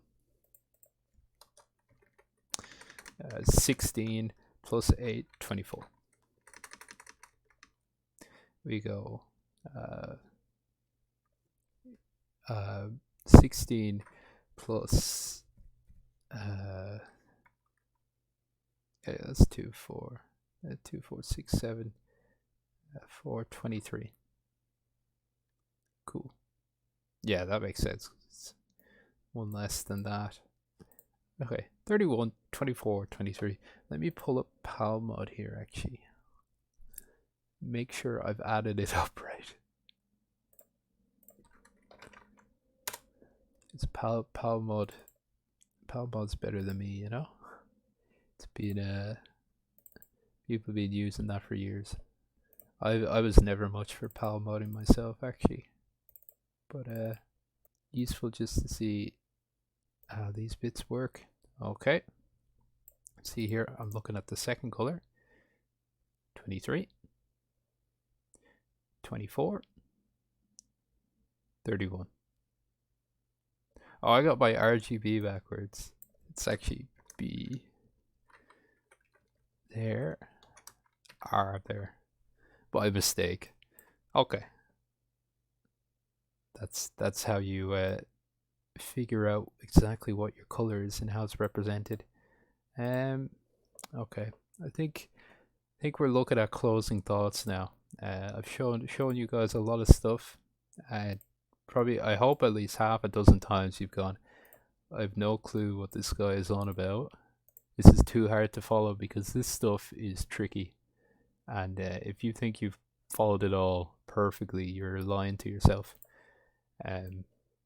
This is definitely something where you want to go ahead, download Xcopy yourself. Download. Doesn't have to be a HXD. Any old regular hex editor. Open up these files, check them out for yourself, and just curate some interest in this. Remember, there's no reason you can't make Jacketio now. I've mostly explained this whole process to you, and I've shown you the documentation that will get you the rest of the way there. Let me see now. Any more bits of interest? Oh, you know what I heard recently, or rather saw. Oh no, Guru error. I need that back. When we're looking at JoJo Man here. Oh, you know what I never did actually? I never changed the palette. I might do that quickly. But I want to show you this. Do you see this down here? Hoj Hoj. Right, so I don't think anyone really knows what that means, but I looked it up. Apparently Hoj is a Japanese standard for a placeholder variable. So we in the West would use foo and bar, foo bar. In Japan they use Hoj, and in this case they use Hoj Hoj. So me myself, I didn't know what to call this, or the you know, this table of sprite data. You know, I didn't know what to call this either, which Hoj Hoj deals with, and it seems they didn't know what to call it either. I thought that was funny. But while I'm at it, actually, I might just hold on. I should be going here, and I am going to change up a palette just for the hell of it.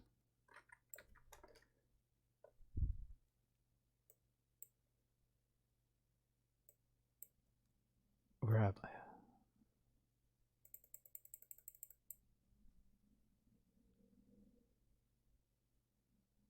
We want to go to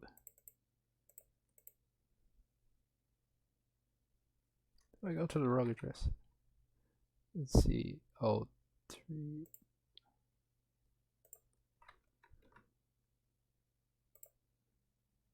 Yeah, here we go. I don't know what happened there. Maybe I'll use find instead of go to. Blah, blah, blah, blah, blah, blah, blah. So we're gonna go down here and just not the first tile. We messed with that poor guide up. Gotta go to the second tile and oh, that's not even the second tile. This is the second tile. We're gonna change this to palette 2. I don't know what palette 2 is for JoJo or anything. We could change something else here. Oh, will we try the shifting, the flip?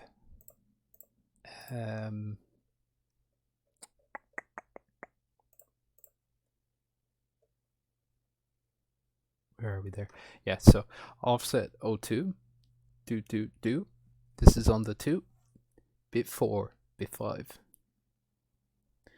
So this is a byte. 1, 2, 3, 4, 5, 6, 7, 8. Let's put it in the middle so we can count it to 8 and type 9 times. Let's put it in the middle. This is 5, this is 6. So that's gonna be 1 hex. That's gonna be 2 hex. Or 1020. And I don't know why. From experience, I know the game tends to crash if you change this 02. You know, the 02 coming after it. So I'm just gonna leave that alone. And see there. This might not crash. Who knows? But dot back is just generated by HXD. Okay.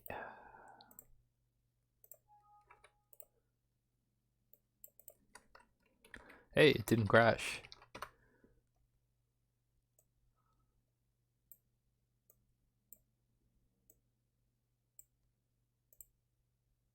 Oh.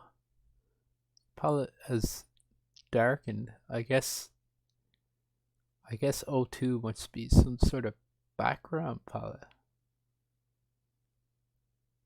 But it didn't flip either.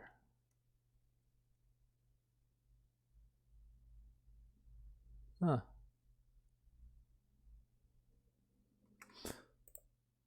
Let me try changing this to 1, 2.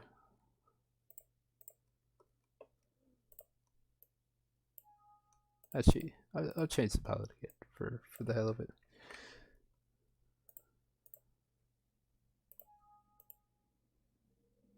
And go on there. Don't crash. Oh, what's that? Ah, there we go. Now that's flipped horizontal. Palette didn't change though.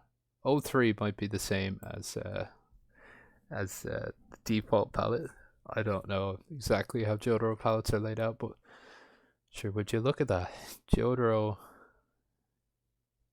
developed a new ability with Star Platinum, I suppose. We can have a look at him in game. How would it feel to play JoJo looking like this?